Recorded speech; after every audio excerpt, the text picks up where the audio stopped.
disappointed in every one of you. I'm sorry, I don't mean to offend you. I'm disappointed in every one of you. I kiss you on the mouth. No, I'm not cool with that. I'm sorry. One more time. I'm disappointed in every one of you. I mean, I'm dealing with degenerate animals. I'm disappointed in every one of you. Disappointed in every one of you. All right, come on. Honestly, I can't do it no more. I'm disappointed in every one of you. Let me tell you why. It's gonna be all right, Nicky. Go ahead, shoot. He just killed a fucking man. What are you going to do about it? You're happy because you got nothing. You don't got a thing. You're happy because you got nothing. Lomito! Got nothing. I want to get out of this rat hole. I want to get online. I need BDA Boxing.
This is King Bucho. Welcome to BDA Boxing, the boxing debate arena.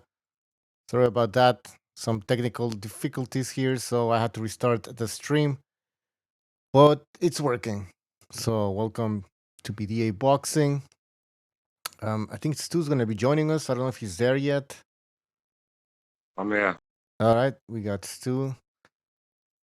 Let me send some more links. Yeah, I gotta do a bunch of stuff now because I had to restart the goddamn fucking stream. But all right, let's give a shout out first of all. Who's in the chat? We got Slimus, Luffy there. Bay Area Boxing. We also have Mike P. Bay Area Boxing Reborn. Oh yeah, that's the same guy.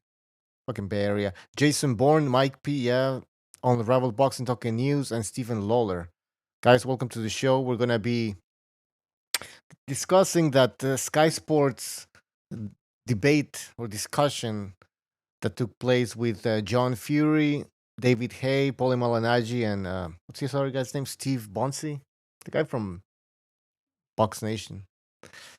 My God, there's a lot to talk about that because David Haye, he's a fucking idiot, man. I'm sorry, but he is. That's how you know some boxers shouldn't be trainers. How the hell is it?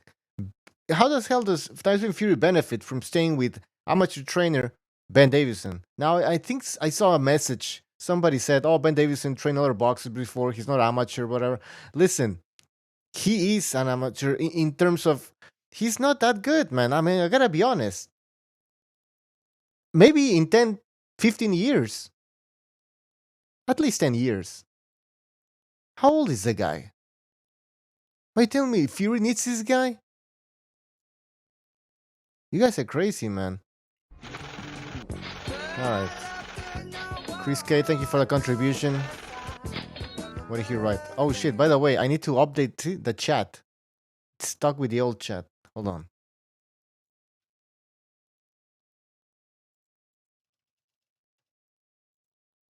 There we go. Alright, Chris K says, speaking of bad judging, Jones won on quotations on Saturday. Apparently it was a controversial fight. I didn't see it. But you guys tell me. Neto says, Bucho, download the pods we're talking about. All right. I'm gonna send some links, so hang in there, people. Oh, fuck. See, this is what happens when you have a one-man show. All right, hold on. Hold on. Let me put some music in the meantime.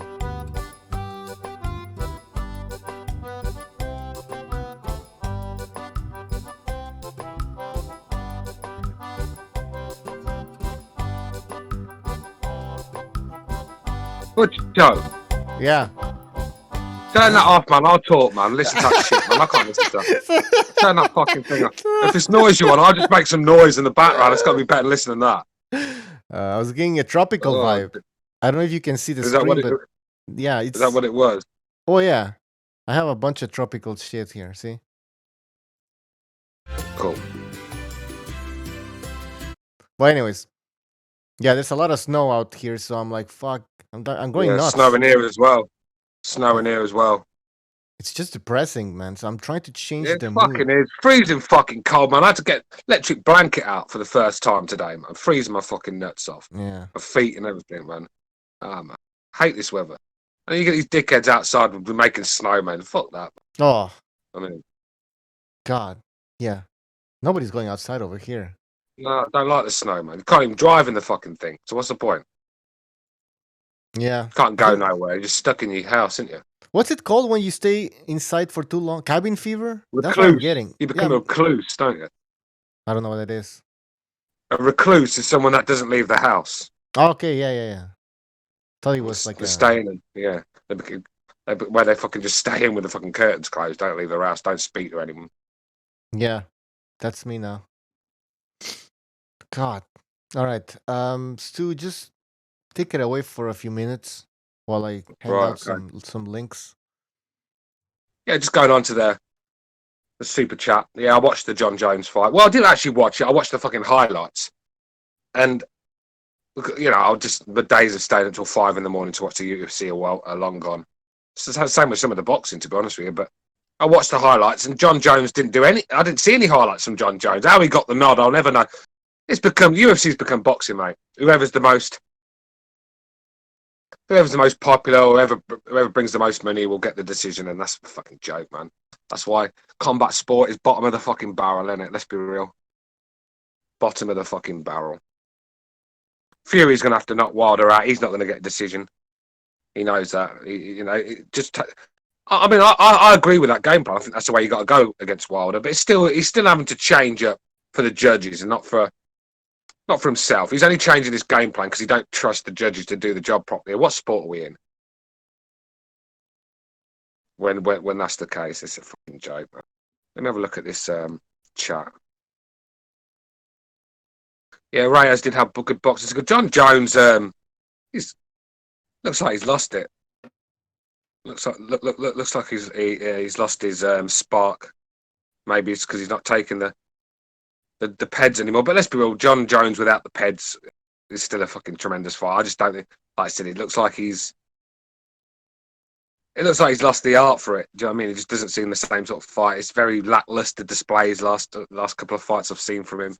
He looks like he's getting tagged up quite a bit as well. He's got a decent chin on him, John Jones, because if he didn't have a good chin on him, he would have been KO'd by now, because he took some big shots, yeah, especially off Gustafsson, and then last night against Reyes as well, and then, you know, yeah, he's a quality fighter, Jones, but I just don't know if he's I think he's ready to be beat. I think if Reyes could probably get him again if they make that rematch.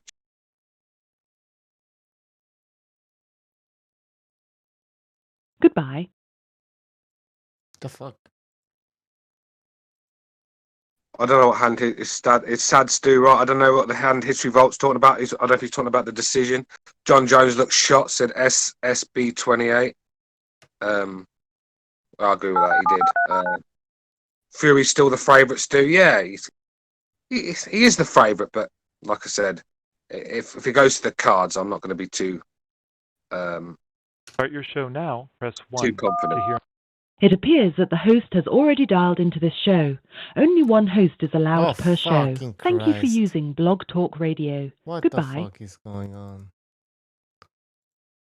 Sorry, guys.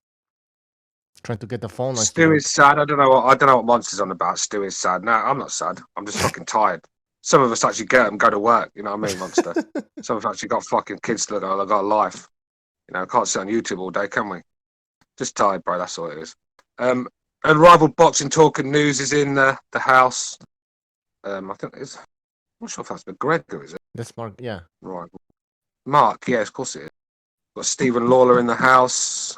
SSB 28. Jake Green's in the house.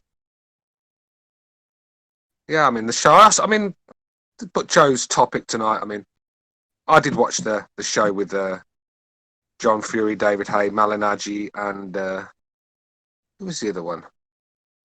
There was someone else, but I can't even fucking remember because it was pretty. Who was it? Steve Bonsi or Bonds? What's his Bunce. Fuck yeah, that's Bunce. why I forgot. I mean, Bunce is easy to forget. Any that fucking moron. Yeah, but, he's always drunk. Yeah. I mean, I think he's always like tipsy or drunk. He looks like it. Scheduled to start in 9. I don't know what Mike's on about. Don't drink. Key word for the day. I don't know what he's on about because I'm not drinking. I don't know if he's talking about me or you, Butcher. I'm not sure. Your show will go live in 5. All right. Jason Bourne says the Polish king is in the house, Stu. Yeah. The king of a fucking mud hut in Krakow. That's about it. Bunce is a middle-old sod, says Stu. Bunce is he's stuck in his old ways, isn't he? You know what I mean? He gets excited about some shit fight that Frank Warren will put on there, that's for sure. Of course. He gets well excited for that. He's a cheerleader, Bunce. I think whoever's paying his paycheck, he will jump on that in a fucking heartbeat. All right, people. But yeah, I mean, I saw. I mean, I could see when. I mean, I know you're giving David A stick, right? Now. But I think I could see some of the points that David A was saying. I could see. I mean, when he said about he thinks Wilder will be better this time. I think Wilder will be better this time. To be honest with you, I don't think he could get any worse. To be honest with you, because I think he's going to be more patient. That makes him a bit more dangerous. Because I think he was lunging in out of range a lot, and he was swinging wildly, wasn't he? He was missing. Mm-hmm. I think Fury's going to be a lot better as well, though. So that's just, that's what makes it a hard one to pick. But I don't think Wilder's going to make as many mistakes. That's why I think Fury's got to take it to Wilder. I don't think Fury can fight the same. I think he'll end up walking onto one. I mean, I did see Ben Davison breaking down the fight, and he actually broke down the fight quite well. He understands the sport. But my problem with Davison is not that he doesn't know boxing, doesn't understand it. He ain't a fucking trainer. He got the tactics horribly wrong, right? And if he can't see that, he's a fucking idiot, right? That's one. And two, just doesn't have the experience. When has he ever been in a fight when, he's with the world champion, right? Or one of the best heavyweights in the world, just say that. He's dominating the fight and then he gets flattened in the 12th round. He's never been in that sort of fight. So it was all new to him. And like I said, for me, when I was listening to the instructions in the corner, I think he got it wrong on the night. I really did. I think he was playing into Wilder's hands. I think, see, with Ben Davison, he comes across a bit of a fucking narcissist to me. I think it was all about him putting on that tactical masterclass so everyone can turn around and say, oh, what a masterclass from Ben Davison. No masterclass at all, mate. You can have all the game plans in the world. If your fighter hasn't got the ability to pull it off, it means nothing. Mm-hmm. It's like what John Fury said. If you've got red rum in the stable, you don't have to be much of a horse trainer. He's going to go in there and he's going to win the race. And that's what John was trying to say. But I do believe David was right in a way. I think Fury has to be careful of Wilder this time because Wilder's I think he wasted a lot of energy on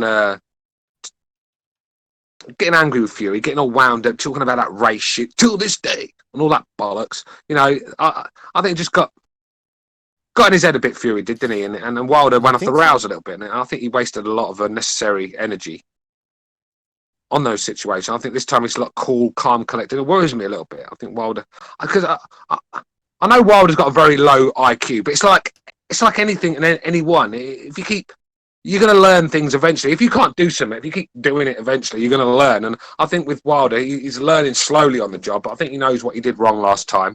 I mean, it ain't fucking rocket science, is it? So, yeah, I think it's going to be a different Wilder, and that's why it has to be a different Fury for me. So you agree with David Haye. No, not all of it. No, saying... I just agree that Wilder will probably be a bit more dangerous this time around. A bit more. I think he will be a better fighter this time around. I don't think he's going to be as sloppy. I don't think he's going to be throwing out of range as much. I think he's going to be very negative. I do. I don't think his work rate's going to improve. That's for sure. But I think he's just going to be a bit more steady and a bit more solid. If you get what I'm saying. And because the thing with Wilder, when he's throwing punches, he that's when he's exposing himself. Because he's when he's not throwing punches, he's quite hard to hit because he's got long arms and he gets behind that guard and he's quite hard to hit with his range. Get the right range to him, and then, he's got quick feet, and so he's quite hard to catch. It's only when he's throwing shots he leaves his fucking chin in the air and he's square on, and that's when you got to get Wilder. And I think that's when you get in the pocket, get him rough him up, get him flustered, where he starts swinging, and that's when you're going to catch him. That's the way I see it. We got Mark. Mark, you can jump in if you want. If you're there. Yo, what's up? How's it going? Pretty good. Pretty good. All right, Mark. How you doing, Mark? How's it going, Stu? Yo, I'm good. We've got quite a lot of people in the chat right now, and only a few likes. Smack the like button. Get it up. Get it up. Get it up. Come on. What's wrong with them, Mark? What's wrong with guys? Them, bro? Actually, I put a beach in the background, so you guys can forget about winter. And this is how you repay us. Come on. Anyways, yeah. Mark, the sun is shining on BDA. Now get the like button up so it gets brighter. Exactly. Did you see that? With Ben Davison. I mean, Ben Davison make a very good pundit. He understands the sport of boxing, and he's very good at explaining it. Mm-hmm. But that's different.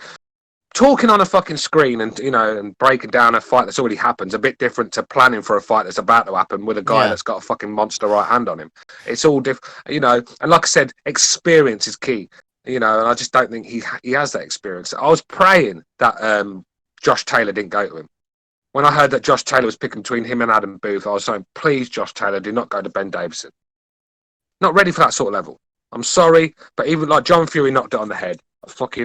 Someone to pat him on the back and go for a run with him. That's basically what it is. I mean, did Ben Davison really do that much? No. I mean, I think he was there. I mean, he probably helped. He helped him get physically in some sort of shape. He was a cheerleader. Yeah, exactly. So, like, what Fury did on December the 1st against Deontay Wilder the first time, he could have, in my opinion, he could have done it without a trainer, to be honest. What was he? This is my standpoint on the entire thing, yeah? If you listen to him in the corner, the entire fight, all he's saying is, just keep using your jab. You'll beat him with one hand. Oh, you're doing great. Beautiful, baby. Beautiful work. Oh, keep using that jab. Now just keep focused. Keep using that jab. No game plan. Nothing about lines. Nothing about pushing it on him. Nothing about, he's tired. Give him a few extra right hands. Show him who's the boss. Step inside. Turn off the pivot. Turn off the guard. Like, nothing of that. When there's moments where you can see it. Just, you keep using the jab. Mate, I could have sent in a toddler to do that. Yeah. Like I said, all trainers sound bites, aren't they? The best, just he's got a load of sound bites together and just shouted them out during the fight and hoping one of them comes off. Let's be real. I mean, like I said, I'm not pretending I'm fucking Emmanuel Stewart here, but I can understand what you need to do when you go in the ring with Deontay Wilder if you've been around boxing long enough. Yeah. I mean, even Peter Fury said you got to take it to him. Put it on him and take it to the trenches. You can't let him fight at his own pace with that fucking right arm pulled back, waiting to land it on you. You just got to take it to him. And that's I think the best thing you can do with him, Stu, is you hurt him. You get Wilder hurt him, then he gets desperate because he gasses when he gets desperate. Throw a lot of punches. That's when Fury can use his defensive work, make him gas, hurt him again, and then do it over and over again until he eventually quits. I think that's the best way to beat him. Yeah, but just make him overcommit. Fucking arm punches, bro. And fucking arm punches. Oh, like I said, I watched the rematch a little while back. And Fury landed some big shots on Wilder, man. I mean, most heavyweights would have took Wilder out. But them shots weren't really doing a lot. That's what fucking bothers me a bit about Fury. How can you be 6'8" and all that weight and not really hurt people like you should be doing? And like I said, he hit Wilder with some big, big shots. And obviously Wilder was hurt here and there, but nothing where he was fucking wobbling all over the place. Let's be real. Ortiz had him rocked to his boots, and Ortiz had a big punch. I don't care what anyone fucking says. Ortiz knocks an over. I was just gonna say Luis Ortiz had him in worse trouble than fucking Fury did. Oh, you're right, Johnny. What's that? I said, are you right there, Johnny? Yeah. Cool. Yeah, good. I'll be back in a second. Taking no chances. Don't blame him. Says all boxing talking news. Yeah. Don't take any chances, innit? Just don't take any chance. Just use the jab and hope the fucking the judges give it to you in America. Yeah, great plan. Tactical masterclass right there. The Ben Davison game plan to a draw. Shit. What about David Haye saying that the fact that Fury's changing trainers, it means that he's not mentally 100% sure. He's that he's never gonna been be- mentally 100% sure on anything in his entire life. This is the most indecisive person ever. That's a good point. Truth be told, he went in there with a D-level trainer last time who was there for motivation. At least with Sugar Hill, I think he actually has a respect for him because of the Kronk Gym. Because Fury talks about history. I think he has a respect to that. I think that might be something that's even more important, someone he can respect. Let's not forget, if Fury was so confident about Ben Davison, why the hell did he have to bring Freddie Roach into his corner for the fight? Exactly. What did Freddie Roach actually do? Because I don't remember him doing much. I think he was there as just an eye. Just an eye. I think Fury needed Freddie Roach there. He's meant to be his cut man, but we all know that's like the worst decision you could ever make. But like, he was there just so Fury could have that little bit of confidence of the experience in his corner. Because he didn't have faith in Ben. That's the truth of it. Just someone who would be there if he really needed to call on them. Yeah. I agree totally with Mark. I really do. I mean, like I said, this is the hurt business. You cannot be afford to be carrying your friends around. It's like Gerald McKellen carried his friends around, and look what happened to him. That fucking guy's in a wheelchair to this day. It's not a game you should be playing. You have to have the right people, even when it comes to the right cut, man. How can you have a guy doing your cuts that's got fucking Parkinson's disease, for fuck's sake? I mean, come on, man. I mean, that was a shaky call. That was a shaky. Shaky one, that one. But, no disrespect to Freddie Roach. He's a fantastic trainer. But do you really want a guy that's shaking his fucking hand all over the place, fixing your cut up? Especially when it could be a big one after the last one he had. But, yeah, I mean, just surrounded himself with the wrong people. And then when you surround yourself with the wrong people, mate, bad things happen. And it nearly did, didn't it? Let's be real. In the 12th round, he was sparked on the canvas for a few seconds, that's for sure. Davidson's a good guy. He's a nice kid. He's going to be a very good trainer, just not now. He ain't ready for this level. I don't give a fuck who he knows. I don't care how well he breaks down a fight on BT Sports. He is not ready for a big fight like this. What can he tell Tyson Fury about boxing? That's what I'm saying. Listen, nothing personal. I don't know the guy. I'm just saying that Fury does need a better trainer. I don't think he has enough experience. I said maybe in 10 years, Ben Davison can become a really good trainer. I don't know. I mean, he needs to get more experience. He's still very young for a trainer. What do you guys think about? I mean, when they asked, who was it? Yeah, they asked David Haye, like, okay, so you're saying that Wilder's gonna make changes. Which changes will he make? And he starts saying all this shit, like he's gonna be more relaxed. He's gonna set his punches, not load up, set his feet, and he starts naming a bunch of things. He was like, at this point, you really think that Deontay Wilder's gonna do this? Because he's gonna be 35 soon. The only thing Wilder's going to do different is he's not going to be throwing as many punches and not many, which means he won't be making as many mistakes. That is it. You cannot teach him. You cannot teach an old dog new tricks. What are they going to teach? If someone like Mark Breland can't teach Deontay Wilder how to throw a left hook, then what fucking hope have we got of this guy improving? Mm-hmm. Come on, man. Dude. If Wilder could have Ray Arcel and Eddie Futch in his corner, it still wouldn't help that miserable fuck. Guys, we seems pretty easy to communicate with in those press conferences and those the Q&As before the fights. He seems pretty reasonable guy, open-minded. Don't come here and defend him, all right? Like talking to a rock. Kidding me? All right, hold on. 470. You're on the I, air. I don't like the idea. I think with boxing trainers, I don't think being friends and being pally and going on the piss together, and I don't know if that's a good. I think you should keep business and pleasure away from each other. You need someone that's going to tell you when you're not pulling your weight. You need to say to someone, look, I'm going to walk from this gym if you don't start pulling your fucking weight. You don't. Oh, don't worry, Tyson. I know you've put on 10 pounds, but you'll get it off tomorrow. Come on, mate. You'll be all right. I don't want to hear fucking people like that. I want someone to say, look, Tyson, if you ain't gonna pull your weight, then fucking do one. That's what you need. And I said it's a hurt business. It's a very dangerous game. Shortcuts can fucking cost you your life in boxing. It's like when you go and if you've got a sports car and your brakes are gone, you're not gonna go and buy some cheap brakes from the store down the road, are you? You're gonna go to the dealership and get the proper brakes, and why cut corners? So when you brake and your fucking brakes give them, you're dead because you wanted to save yourself a few quid. And I know it's a different analogy to boxing, but you get where I'm going with this. It's like it's a lot. Like I said, when you see a lot of the top earners, they spend a fortune in camp, and I think that's. To be fair though, Tyson Fury I know he spent 150 grand in camp for David Haye, and he pulled out. So I suppose with Fury, he's probably got that in the back of his mind. He'll spend all this money and have someone like fucking David Haye pull out on you. I don't think Wilder's that sort of guy. He won't pull out.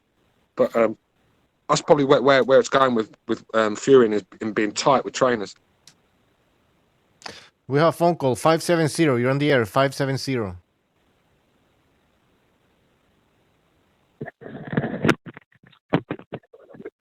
Hey, what's up, guys? I guess we're talking about the BT Sport roundtable yesterday. Oh yeah.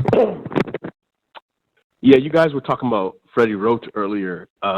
Freddie Roach actually wanted Fury to go for the knockout with Wilder in the first fight, and there was a conflict between Freddie and Ben Davison. Freddie Roach wanted Fury to land hard shots, particularly in the later rounds, and he said that after the fight they had a dust up after the fight because they felt like maybe Freddie Roach should have kept that to himself instead of publicly criticizing Ben Davison. So that was the difference between the two.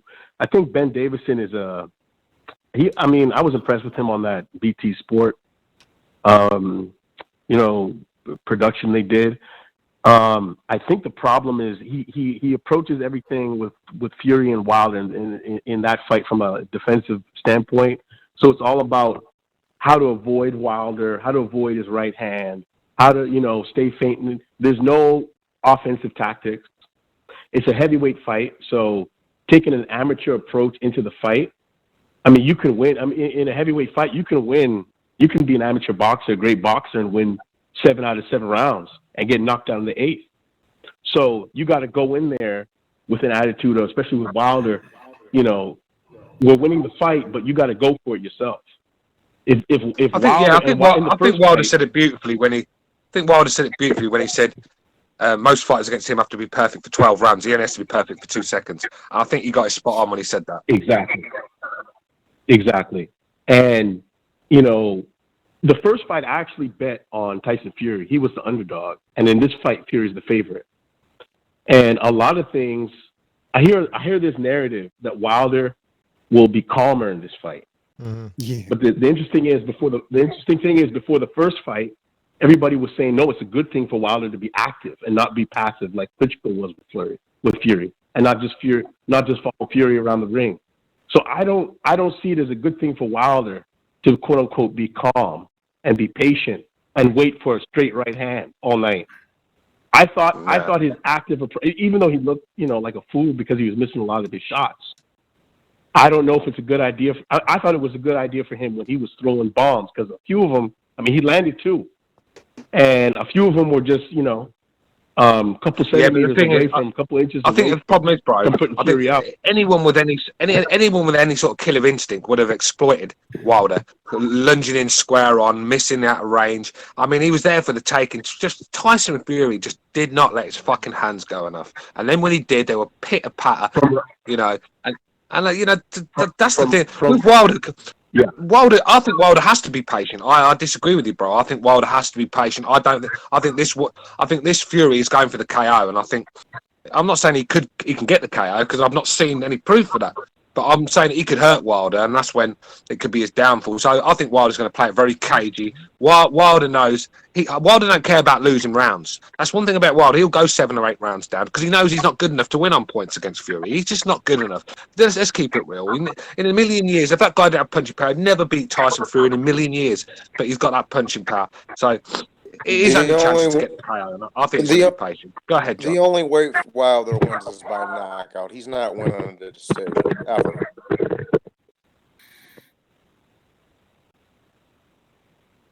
Hey, was yeah,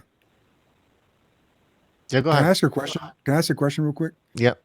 In the first fight, 2 knockdowns, right? 2 10-8 rounds for Wilder. Mm-hmm. If one of those 2 knockdowns, it was a split draw, correct? Split draw? One for Yes. Wilder, one for Fury, and one draw, straight draw, right? That was the scorecards? Yes. Yes. So basically, if he had avoided one of those knockdowns, either one He of would them, have won. he would have won the fight.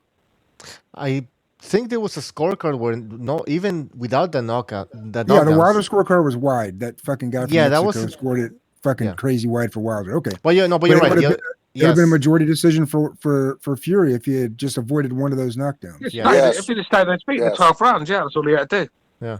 Well, actually, it would have been a split decision, Pete. A majority decision if one guy had a draw and 2 had. Oh yeah, you're right. Yeah, split D for Fury though. Yeah. And then his trainer would be getting sucked off right now. You know what I mean? Like, well, yeah. It's the only fight.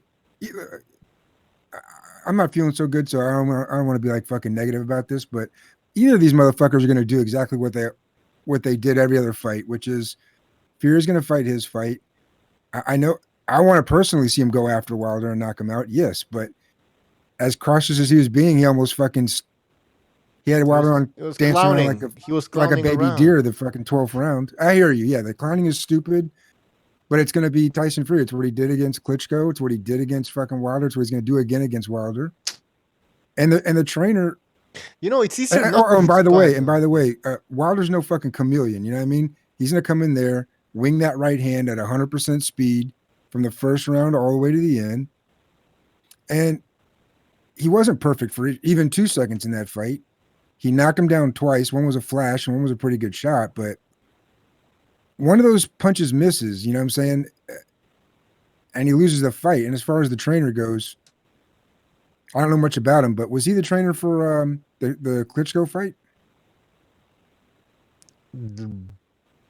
Ben Davison or whatever? No, hell no. Pete Fury was there with money.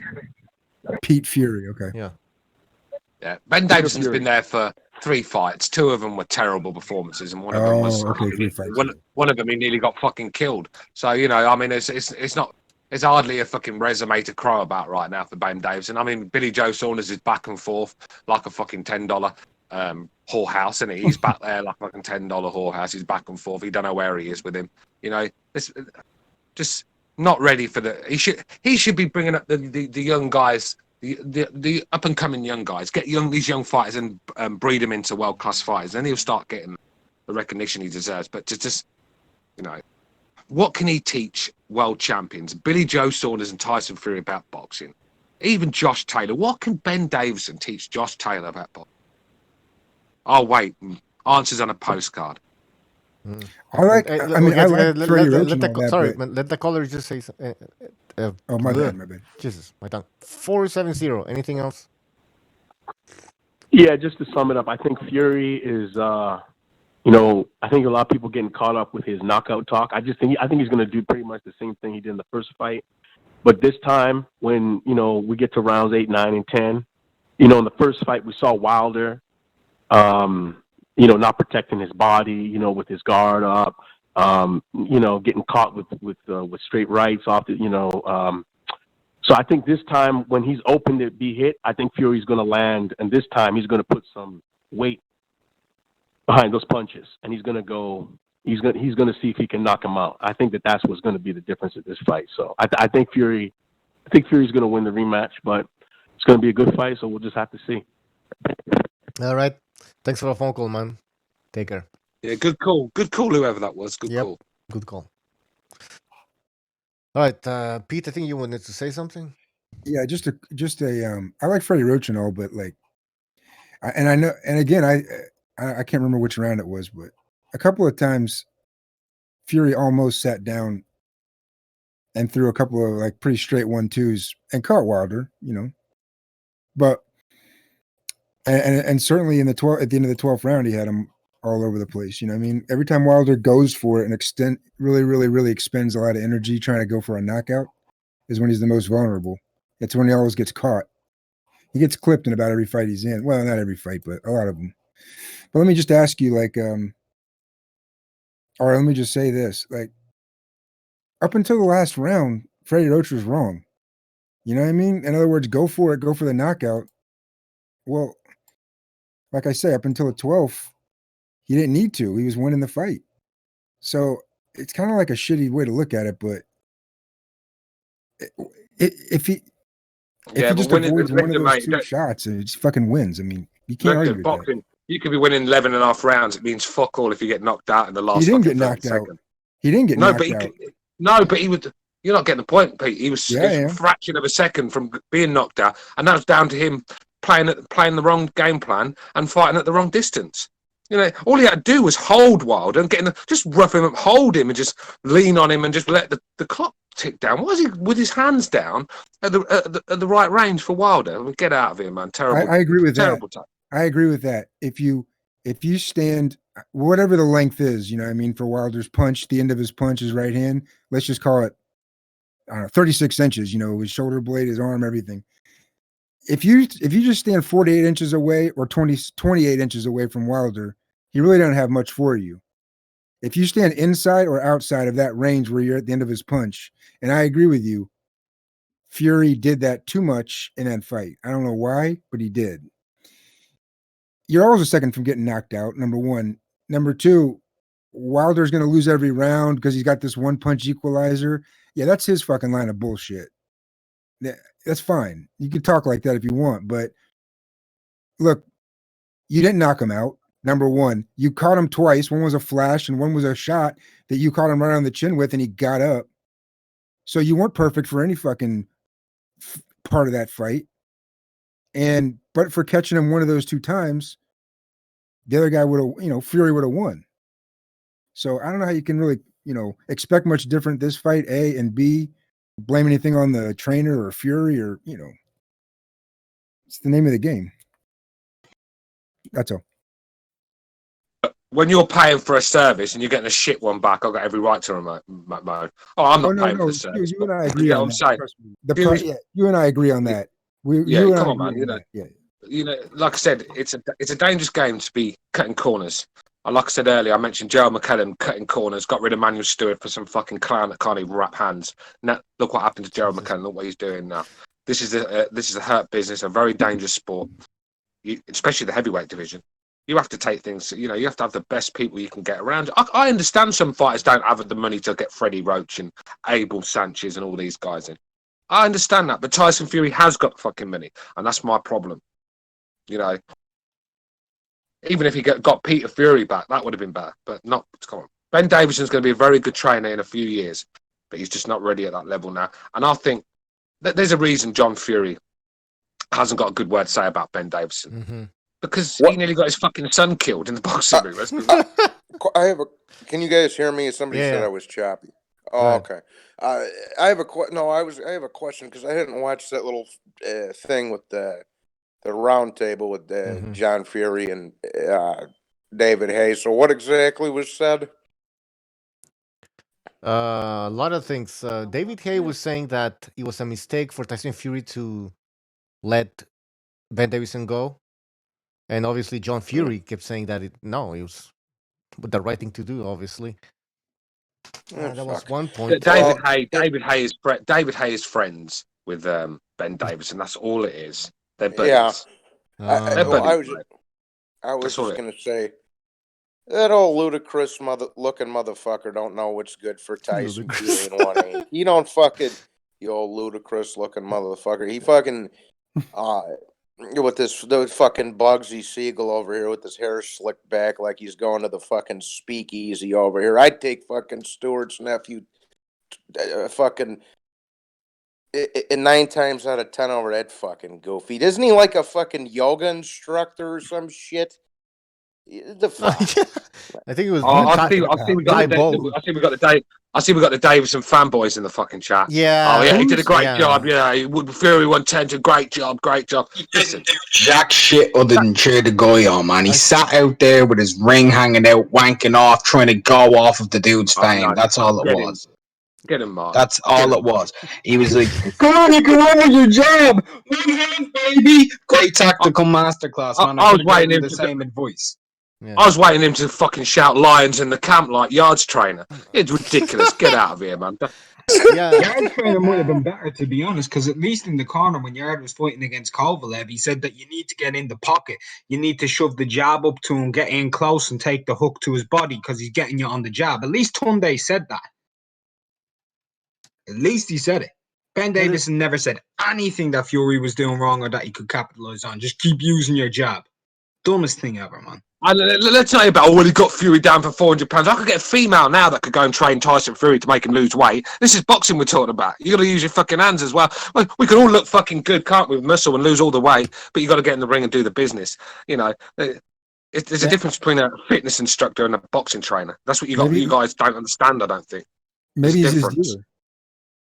Listen, Freddie, do you think Freddie Roach is the sort of guy that's going to make you get you fit and stuff and go running with you and stuff like that? He ain't going to do that, is he? He's just going to train you the basics of boxing and polish up on a few things. That's what he does. He's not going to get you fit and go running with you and hold the pads all fucking day in the gym because he's not well enough for that. So, you know, as long as you can, it's all about the mind with boxing. These guys should be keeping themselves fit. You don't need someone to why should you need another guy to egg you on to do that little bit extra? You should want to fucking work hard. You just need someone that knows the sport. It's a bit of spirit. So when things are not working out, you go back to the corner, you're looking at, and you've got a bit of advice that you can take in, not just patting on your back. All right, Tyson, you're all right, mate. Keep doing the same things. Nah, you know, it's just like Mark's got his spot on. In the corner let's be real. That's the only reason I'm giving Ben Davison a stick. I don't see him in the gyms. I don't see what he's doing. But that corner work was enough for me. That corner work that night was enough for me to say that this guy is nowhere near ready. Absolutely, man. Do you know what Ben Davison reminds me of still? Like, you'll probably get this. Do you remember a while back on a Matchroom card, they had this abysmal female fight with Shannon Courtney and some Romanian girl who looked like she had 2 boxer-size classes with the inverted tits. It was literally as though Ben Davison, that's what he was doing before he started training Tyson Fury. He was doing boxercise for fat boards down the gym once a week in curves. I mean, Fight Scout, you fucking serious? Who else in the UK would you do? Listen, where do I start? I'd pick Joe Gallagher ahead of fucking Ben Davison for a start, and look what I think of him. Adam Booth.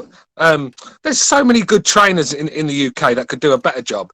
Listen, Davison knows boxing. Clearly, he knows the sport. He understands it. He breaks it down very well. He could be a very good pundit. I'm not talking about TV punditry. I'm not talking about TV punditry here. I'm talking about the Hurt Business. And the fucking guy was clueless in there. If you can't see that, then you've got no business even watching boxing yourself.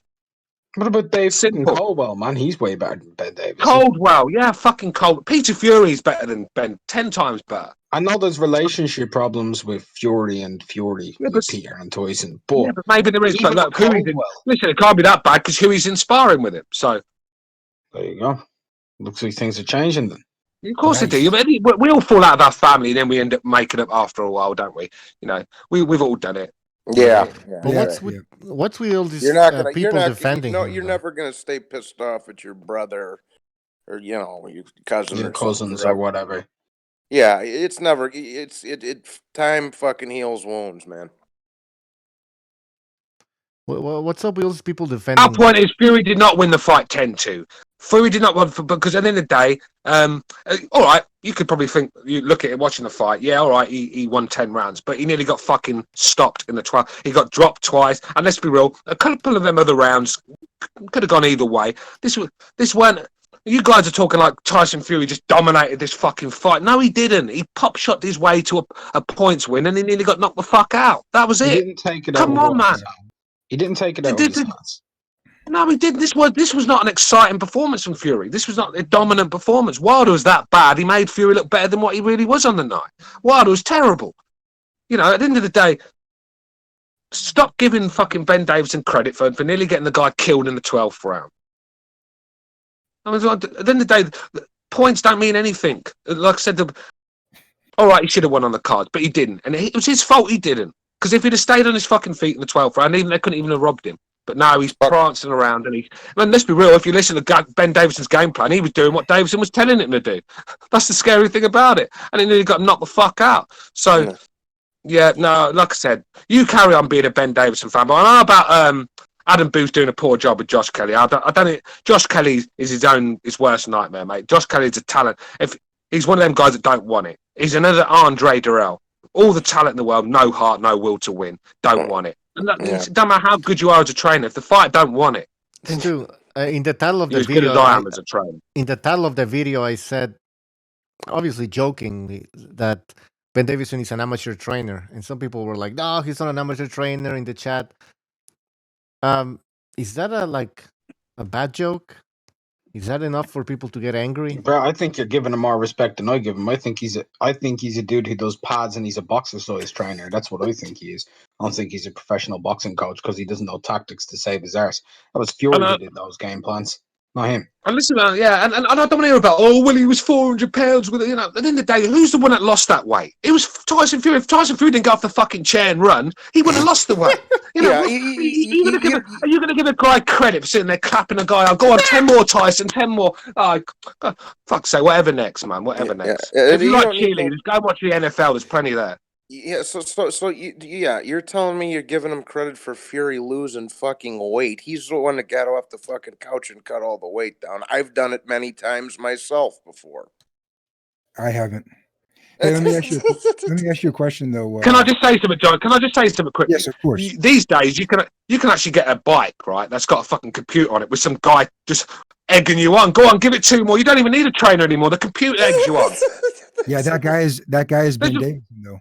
Yeah, there's some black guy in a leotard or something going, go on, give it 10 more. And you're well away, ain't you? You don't need fucking Ben Davison clapping you on the back and something. You know, it's just, like I said, cheerleading and cheerleading at its finest. That's the way I saw it. That's the way Mark saw it as well. So, but Revolution, I see you're there. You can jump in, you know. Rev. Yeah, man, Ben Davis. He served his purpose for the time being, perhaps. I guess, you know, the best credit you can give him is, if anything, Fury needed a yes man in his ear at the time to get his confidence up or whatever, and Davis gave him a little cheerleading, and that's it. You don't need him no more. It's the most credit you can give him, I suppose. Yeah, I mean... Which is part of it. Yeah. Jack, listen, Billy Joe Saunders, right? Billy Joe Saunders and Tyson Fury, yeah, if he's that good, if he wasn't any good, why are they using him? Like I said, some fighters just like someone to be a friend, and let's be real, Billy Joe Saunders has forgot more about boxing than Ben Davison knows.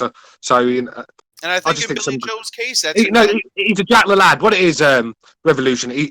Ben Davison's a good laugh when you go out with him. He's a Jack the Lad. He'll get the rounds in, you know. He'll have a laugh, and he's a good crack. That's all it is with them guys. Billy Joe Saunders is all about having a laugh, isn't he? Like, his whole career's been a fucking laugh. Let's be real. But yeah, exactly. You know, that's all it is. It's just a friendly face and someone to go out with and someone to sit in the Lamborghini with. That's basically it. Yeah, interesting thing to contrast the two, though, because you can see it may have helped Fury, but I think in the case of Saunders, you know, having people around him that aren't serious or just friendly with him, and that's it. That's not going to help Saunders one day. Billy Joe Saunders only went back to Ben Davison. Billy Joe Saunders only went back to Ben Davison because he didn't want to stay in Sheffield. He was getting sick of living. He was getting sick of living in Sheffield because Sheffield's a fucking dump. He didn't want to live there, and so he went back down south. And who's down there? His good old buddy Ben Davison. It's not rocket science, is it? But how many American fighters are coming over? I know they don't do it with many British trainers as it is, but if he's such a world-class trainer, he'll be getting fights from all over the world wanting to join his camp. But no one's just British guys, isn't it? His friends at that. Where, you know, Josh Taylor had a choice between him and Adam Booth, and he chose Adam Booth, thankfully. You know, who else is using him apart from his friends? Wasn't there some kind of screaming match in the corner of Fury's? Wasn't there some kind of an altercation in the corner during the fight? You guys remember that when Yes, I remember that. somebody, yeah, right, Matrix? Somebody filmed it from the I remember. the Yeah, first I row think or Ben something. It wasn't Davison it wasn't on the broadcast, but he was kind of like, okay, first of all, like people don't really enforce that rule too much. But you're not supposed to, like, Ben Davison was going on the bottom of the ring. on the apron, he was shouting under the Yeah, door. and Yeah, you shout. You're not elbows up on supposed to there. really do that, but it's not really enforced. Nobody really enforces it. It's like you got to be like fucking in the ring for them to be like, hey, what the fuck are you doing? Right. That's But right. Ben Davison must be such an asshole. You know what I'm saying? That they were like, hey, asshole, stay the fuck off the ring apron. I don't know. I think that security guy had something against Fury's corner. Yeah, that too. I picked that up too, Bucho. He definitely had something against Ben Davison. I don't know what. Oh, that was a security. Oh, that's right. You're right. Yeah, That was they don't. What I'm saying is, if you ever go to a fight, right? You if you've been there enough times, you'll know that they don't enforce that. Guys do it all the time. You know, they'll put their hands on it, and you'll hear them screaming. You know, like the instructions, what they want, or they're like, you're blowing his son or whatever. They put their hands on they put their hands on the ring apron, and usually nobody says anything. I mean, when your own family start getting involved and telling you to get rid of your trainers, I mean, George Groves had that problem with that Paddy guy that wore the fucking out. You know, that Irish clown. I mean, Groves' wife told him he had to go. I mean, when your wife's telling you no good, when your wife's telling you no good, it's time to go, and it sort of thing. So, John Fury hasn't got a good word to say about Ben. John Fury in that interview, for the first time I've seen him in an interview where I watched the whole thing. That's a scary dude, bro. That's yeah, that's man. the You kind need of to guy keep that an can eye still on whip him. ass today. I can guarantee. Yeah, it's scary, dude. Yeah, John Fury's a bad motherfucker. Yeah, man, bro. you need to keep an eye on that fuck. Or you'll Yeah, pull it that out. fucking Listen dude to is this. Wait. David Haye looked like, I gotta be careful what I say because this guy might start getting into a fight. Nah, John will actually. David Haye. Man. He was in prison for pulling the man's eye out of his head. He looks like a criminal. Yeah, Like, he was probably tougher Wait, than hold on. Tyson. You know. Yeah. Fine, When he think talks he is. about Yeah. Tyson Fury, you believe him. Like that's the kind of guy he is. It's like, you don't know my son. My son has been David bad Haye. since he was 10 years old. Let's be real. David Haye just doesn't like Tyson Fury.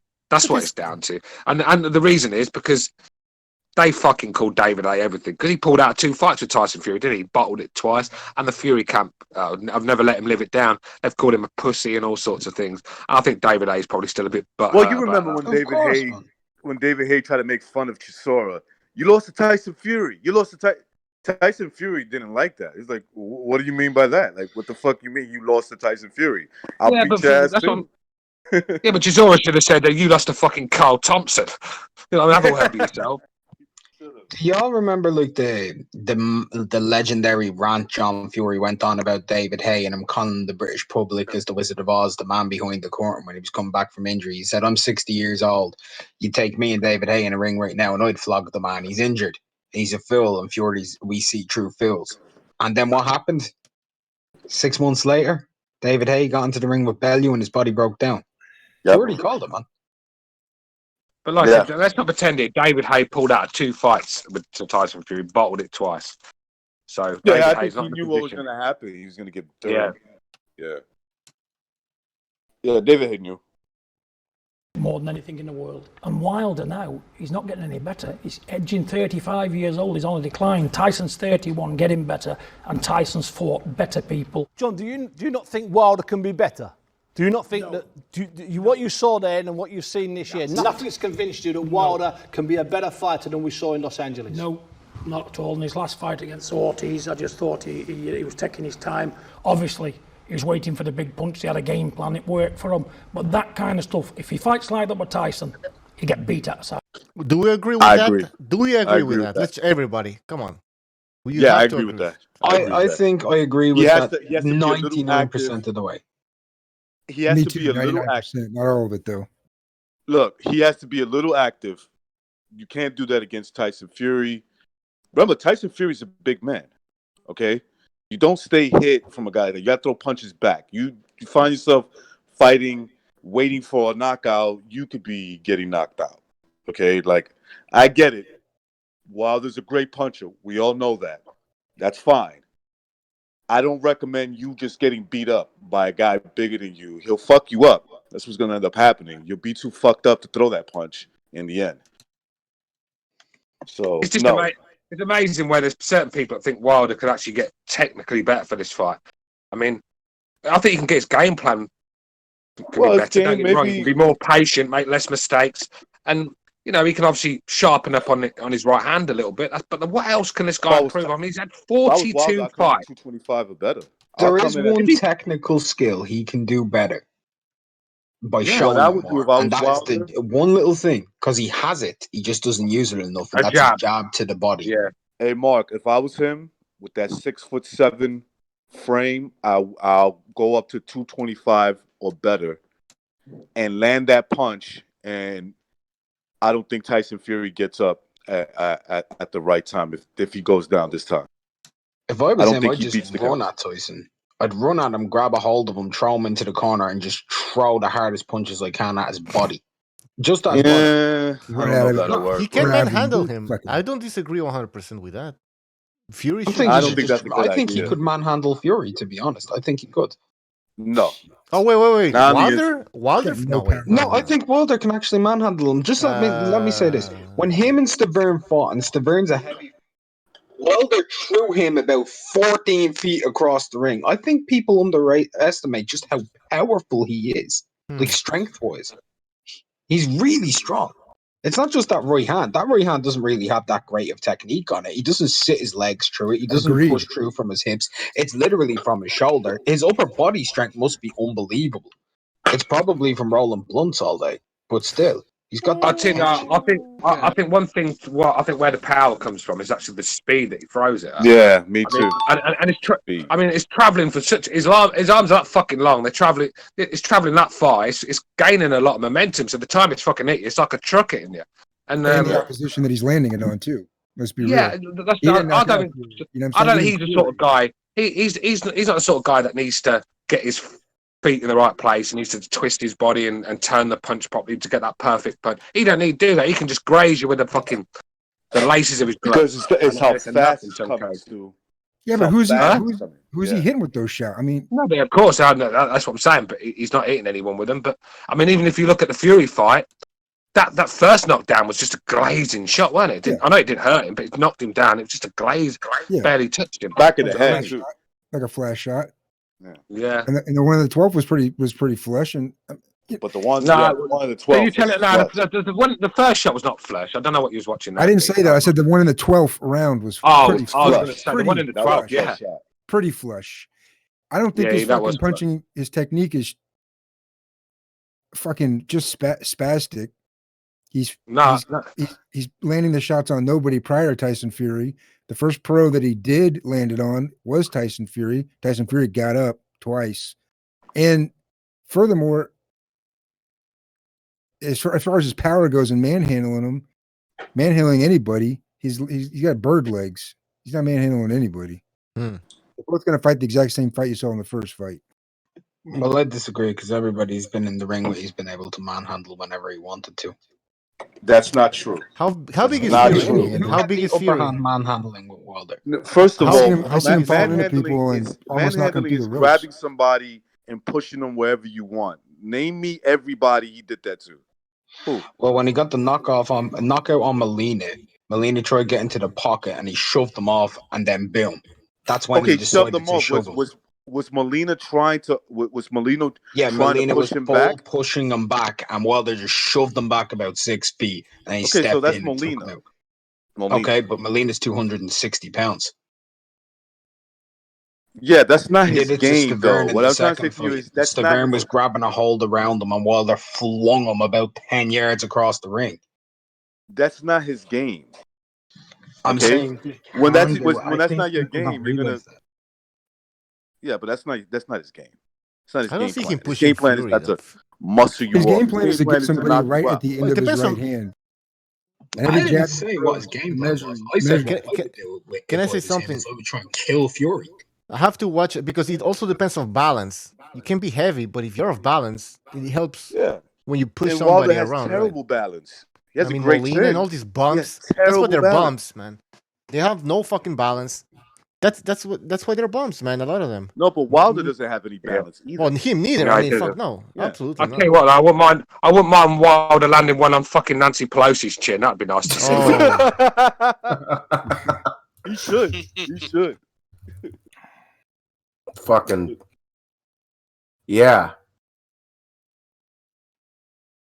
Wilder is a strong guy. I'm not saying that. There's no doubt. But that he's the strongest guy in the heavyweight division, I doubt that. I really doubt that. Who said he's the strongest in the heavyweight division? Well, no, I'm saying if you're under the impression that he can go in there and manhandle, which means you're actually stronger, just about every heavyweight, I think you're wrong. No, I don't think he think can he go in there and manhandle Fury because I don't think Fury's that physically strong. I think you'll have a problem with Fury if you try to do that. I think you'll have Fury's a problem. smart in the clinch, which is different. Right. But I mean, smart. You don't necessarily always have to be real strong to not get manhandled. You could be smart. Mm-hmm. And I think that Fury will not just stand there and let Wilder push him around. That's not going to happen. It's going to be Real quickly, get the fucking like buttons up, you cocksuckers. We got 80 people watching the fucking thing and 30 likes. Get it up, motherfucker. Let's go. Hit the like, quit scratching your dick, and pick up your fucking mouse. Hey Jack. that guy you call him Manny Stewart's spit bucket holder, right? Been in the gym for years, learning off the best ever for me, probably the best trainer ever. Watch Klitschko, watch Lennox Lewis, right? Watch some of the greats. I mean, don't even let me go back to all the greats in the fucking 70s, mate. Just don't let me even mention them names. If you want to compare that guy to Ben Davison, who's been a spit bucket holder and a pad boy for Billy Joe Saunders, get the fuck out of here, man. Why are people I don't even want defending to. Davison? What's up I with don't this? even want to fucking entertain these guys. I mean, wow. same with about Sugar Hill. Whether Sugar Hill's trained world champions or not, Sugar Hill's been in the gym and he's been around Lennox Lewis, Vladimir Klitschko. I mean, some of the greats of our sport. And you want to fucking compare Ben Davison to Adonis? Yeah, I mean, what has Ben Davison seen in the boxing ring? Who was he seen? He's seen fucking Kid Galahad, I should think, when he's come down to train with Billy or something. You know, who has he seen?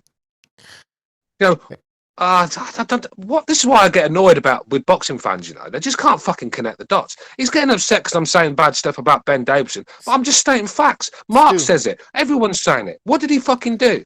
And then you want to bring up Sugar Hill as some fucking spit bucket holder. I don't think he is, mate. I don't think he'll prove to you on the night that he knows far more than Ben Davison does, and you'll know that by just the instructions in the corner after a couple of rounds. Ben Davison's fucking clueless in there, man. Let me add this to that, Stu.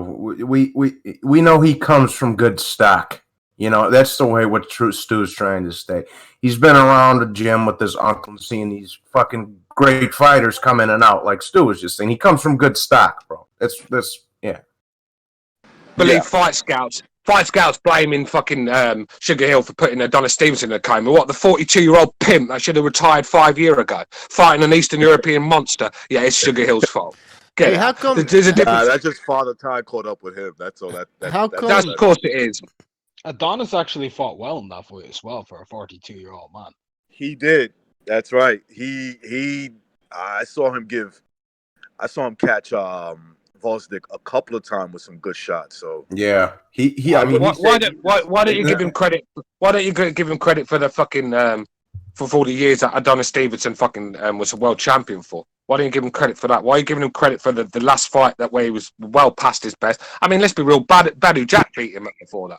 Badu Jack knocked every bit of life he had out of him before that. So Stevenson had a nice jab too. Unpopular opinion. I think if that was 3 years prior, Stevenson would have knocked out Vosdick.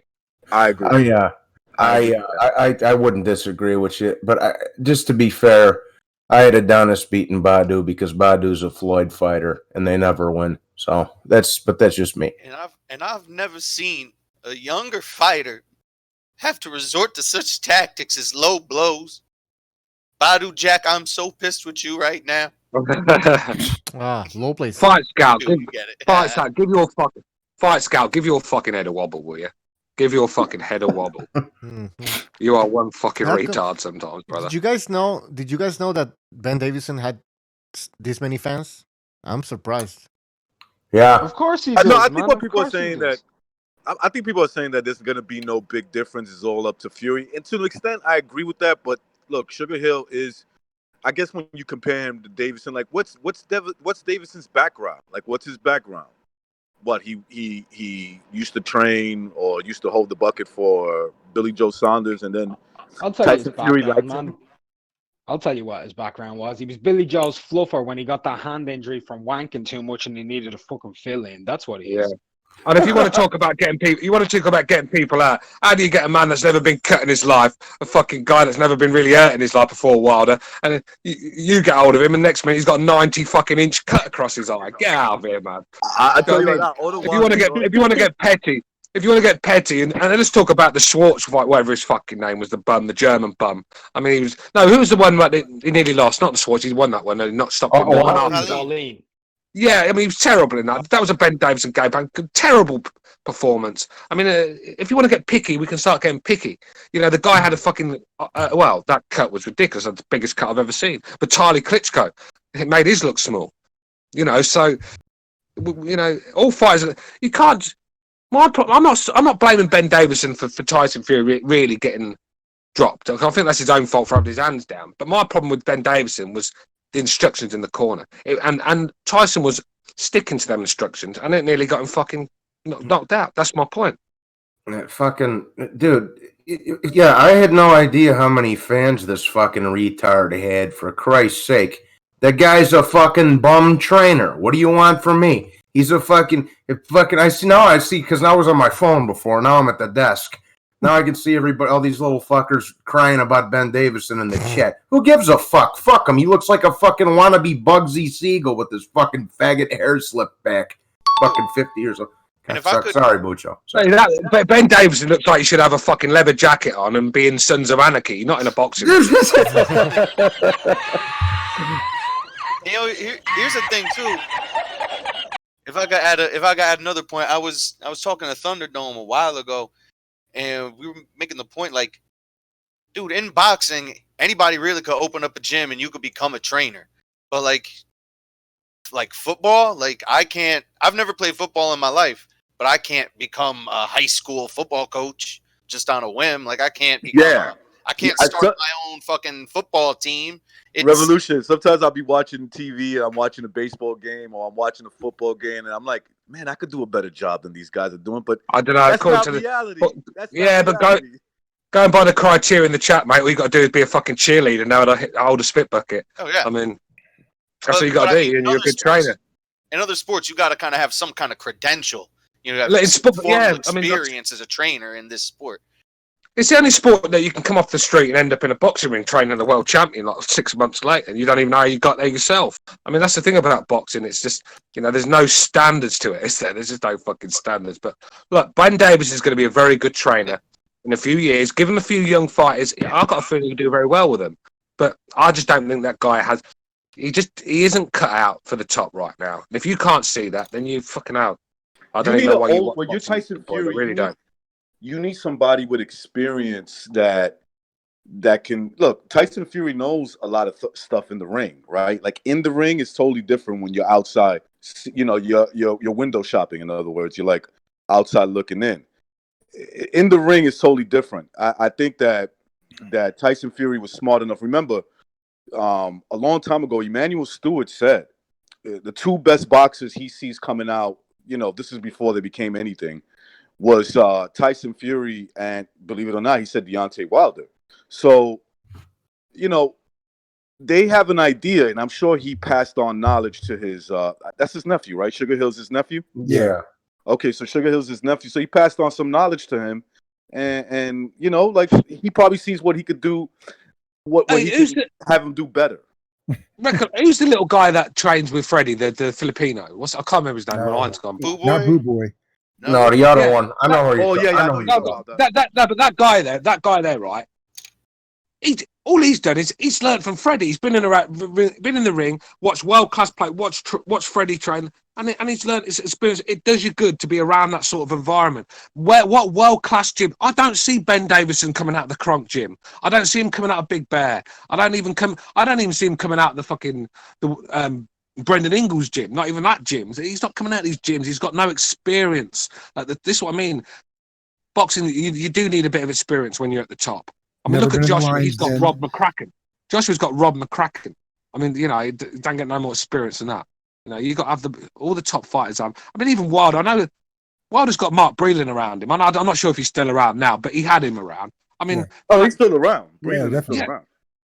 Well, there you go. You have them sort of people around you. Like even Derek Chisora, just having David Haye around him has improved him as a fighter, isn't it? Do you know what I mean? Yep. You know, you got if you have good people that know what they're doing around you, you will improve. Why Wilder doesn't fight like he did against Bermain Stavern is beyond me, man. I like the first fight I'm talking about. Why he would do himself so much better, and he would still knock guys out. He would still knock them out. Not to change the subjects or anything. I just wanted to let everybody know that if you didn't know already, that Usyk's injured and the Chisora fight's off for the time being. He's scared. I don't know what's going on. There's a lot going on. Usyk that is making me question him a little bit. Yeah. I'm just gonna say, like, I love him, but people are gonna hate me. That motherfucker's cycling off peds, fam. It's happening too much. He's cycling off. Whether he's cycling off or not, I think he's like. There's some questions there. I don't think he liked the weight he was at in his first fight, and I noticed it too. I don't think he fancies it a heavyweight, to be honest with you, mate. I don't think he fancies it. Just letting everybody know. That's all. I still think he gives people hell. I still do. I really can't be that skilled, but I think there's a little, glitch there. I don't know what it is exactly, but well, like I said, I mean, he needs to get a move on. If he wants to fight Joshua and Wilder, the time Usyk's ready, they'll be fucking retired. You know what I mean? He needs to get a move on. I know he's done great things in the boxing ring, so I'm not going to criticise Usyk for Christ's sake, no way. But let's be real, he's talked a good game about coming up to heavyweight and doing the business, and he's like you said, he's not taking these fights. He's pulling out left, right, and centre, and he might be waiting for the Wilder for the Joshua, which I don't think is good for him to sit on the shelf and then. Well, if that's the case, if that's the case, you don't blame him. Then I can understand that, but still, I'd have liked him to have one more before he got. Me too. Chisora's a good fight. Chisora's a very good fight for him. I tell you what, Chisora would have tested him. I tell you what, if Usyk's not ready for the heavyweight division, Chisora will find him out on the night. Yeah, that's a fact. I'm sure he will beat Chisora, but if he's not ready at that heavyweight division, if he's not good enough at heavyweight, Chisora will definitely find him out on the night. That's for sure. It's like the Fury and Wilder fight, right? This is the way I see it. If Fury cannot handle 12 rounds of Wilder's pressure, his overhand right hand, he loses the fight. If he could, he wins. That's it. It's that simple. That's how simple that fight is for me. Okay? Wilder has to knock him out. Fury has to avoid him for 12 rounds, and he outpoints him naturally because he's the better boxer. Okay, so the only surprise to me that could happen in that fight, honestly, is Fury knocks him out, or he outboxes Fury for 12 rounds. You know what I'm saying? That's the only thing that could if I was Eddie Hearn, I'd have put Usyk in with Dillian White. I would have made it a pay-per-view fight. Put him in with, and let's be real, Dillian White's a decent name over here. If he beat Dillian White with style, then he walks straight into number one spots in most division and most belts. Sorry, and the Joshua fight's there for him. You know, no one's gonna. The problem is both of them are mandatory in different organizations, and Eddie Hearn would be losing a mandatory for each belt. And it's also a shame because AJ'd rather vacate than fucking fight him to begin with. But anyways, Bucho, I didn't mean to bring up a whole thing about this. I was just giving the update to everybody. That's all. That's okay. Guys, I just want to remind you that Johnny, this it Wednesday. sounded like you were going to give a fucking death notice or something here, guys. What? Wait, Bucho, I have to say something. Go ahead, Bucho. I'm sorry. All right, so Wednesday we're gonna have a show. Mr. BDA will host, and thanks to Diego Bandido, who's I don't know if he's in the chat right now, but Diego Bandido managed to get Memo Heredia on the show. So strength and conditioning trainer. So he'll be here. We're trying to get Dr. 805. So I'm gonna send him an email. And Memo is gonna come on the show. Yes, sir. Holy shit! That's actually sick, bro. That's actually sick. That is pretty. Well, let's thank dope, Diego for this. I want to thank Diego for it. Well, we'll see if he can. He said he's gonna. I make can ask it. him any question I want. Yeah, we can have a lot of people in the hangout. No, I'll be. But you'll be there. I'm not going to. I speak to. I'm on my Facebook. I speak to this this Mexican guy that used to work in the Kovalev camp. I talk to him now and again. And like I said, he does text me now and again. When I lost my dad, he texted me and said, sorry to hear the news. Now I'm going to get him on because I'd like to ask him what really happened in that fucking John Jackson camp with Kovalev. That'd be good to get the insides. He's been quite quiet about it, but I'm sure if I could push, I could get a little thing out of him. But like I said, John Jackson's like everybody feels that John Jackson sold them out, right? That's basically that's what I'm saying. I'd like to get the ins and outs of that because he's made out that fucking Kovalev's fucking some fucking area of brotherhood or something, isn't he? You know what I mean? And I'd like to. It's part of the AB. The AB. Yeah, fucking AB. Can I ask him how long Canelo's? Kovalev, the Nazi lowrider. But can I ask him how long it's going to take for Canelo to cycle off and pick a fight? As Johnny Boy, don't ask questions like that. As long as it takes him. No, I'm just fucking around. But yeah. As long as it takes the wonderful Canelo to cycle off. Yeah, sir, if you wouldn't mind telling me, who the fuck is Canelo going to be fighting, and how long will it take him to cycle off? What's going on with Billy Joe? Isn't he supposed to fight him, or what's the deal? I'm hearing it's between Billy Joe and Callum Smith. They're just waiting to make the decision. I think he could beat Callum Smith now. He beats both of them. He beats both of them. Yeah, Callum Smith is he's kind of disappointing. It pains me to say it. As a Brit, it pains me to say it. He knocks Billy Joe Saunders clean out. And I think he beats Smith on point. I think he beats both of them on point because Billy Joe's going to survive. He's going to make himself survive. You think Billy Joe survived here? He'll just survive because he knows how to use his legs for fucking 12 rounds. He won't do anything. The thing is, I've been seeing Billy Joe get hurt at 168. At 168, I just don't think his legs are as quick. He seems a bit sluggish at that weight. If that's the problem, then he will get knocked out. Yeah, because I think to me, Billy Joe he's a middleweight at most. I mean, let's be real. If he was kept in shape, he should be 154 really for the size of him. But middleweight at most. And when he goes up to 168, the legs are slowed down. He's getting caught with shots. He's getting hurt with these shots. He used to tire out at 160. Look how slow he looked in that last fight. I mean, that guy, it was terrible, wasn't he? You know, I remember how good he looked in the first half of the fight against what was his name? Eubank. And then in the second half, he was just fucking disgusting. He was terrible. Billy Joe Saunders won the first 7 rounds and lost the last 5 because he was gone. He gassed himself after 7. But he managed to stay in there because he's got a bit of a chin, does Billy Joe. But the way he fought in his last fight against his opponent, and the fact that he's been fighting up as high as cruiserweight, his fitness ain't there anymore without Exilifrine. It's just not there anymore. If you haven't got legs, then you'll get knocked the fuck out against Canelo Alvarez. You got to have a chin. You got to have a Golovkin chin or something like that to survive, and he ain't got that. So for me, like I said before, I think the Billy Joe that fought David Lemieux would have caused Canelo all sorts of problems, but he's just long gone. We've got a slower version. Let's be real. I mean, he was so close to losing that last fight. I mean, he pulled it out of the bag in the last few rounds. I mean, he had to it was desperation at work. I mean, this guy, who was that guy? Never heard of him. So are we going to really, after that performance, are we really going to give him a shot against the pound-for-pound #1 in the world in a lot of people's eyes? No, I just don't think he can. No, he doesn't stand. Callum Smith will be difficult because he's got a lot of range and he can, long arm, he's tall, and I think Canelo could struggle to get close to him. So, but I think about 7 or 8. He's also 7 or 8 inches taller than fucking. Yes, that motherfucker's taller than losing. And Callum Smith he gets behind that Joe Gallagher guard and he can be quite hard hit to hit clean. You know what I mean? I know he looks sloppy in the Ryder fight, but I think he ain't going to be coming in like that against Canelo. He's going to be a lot more sharper. And he's going to be Callum Smith.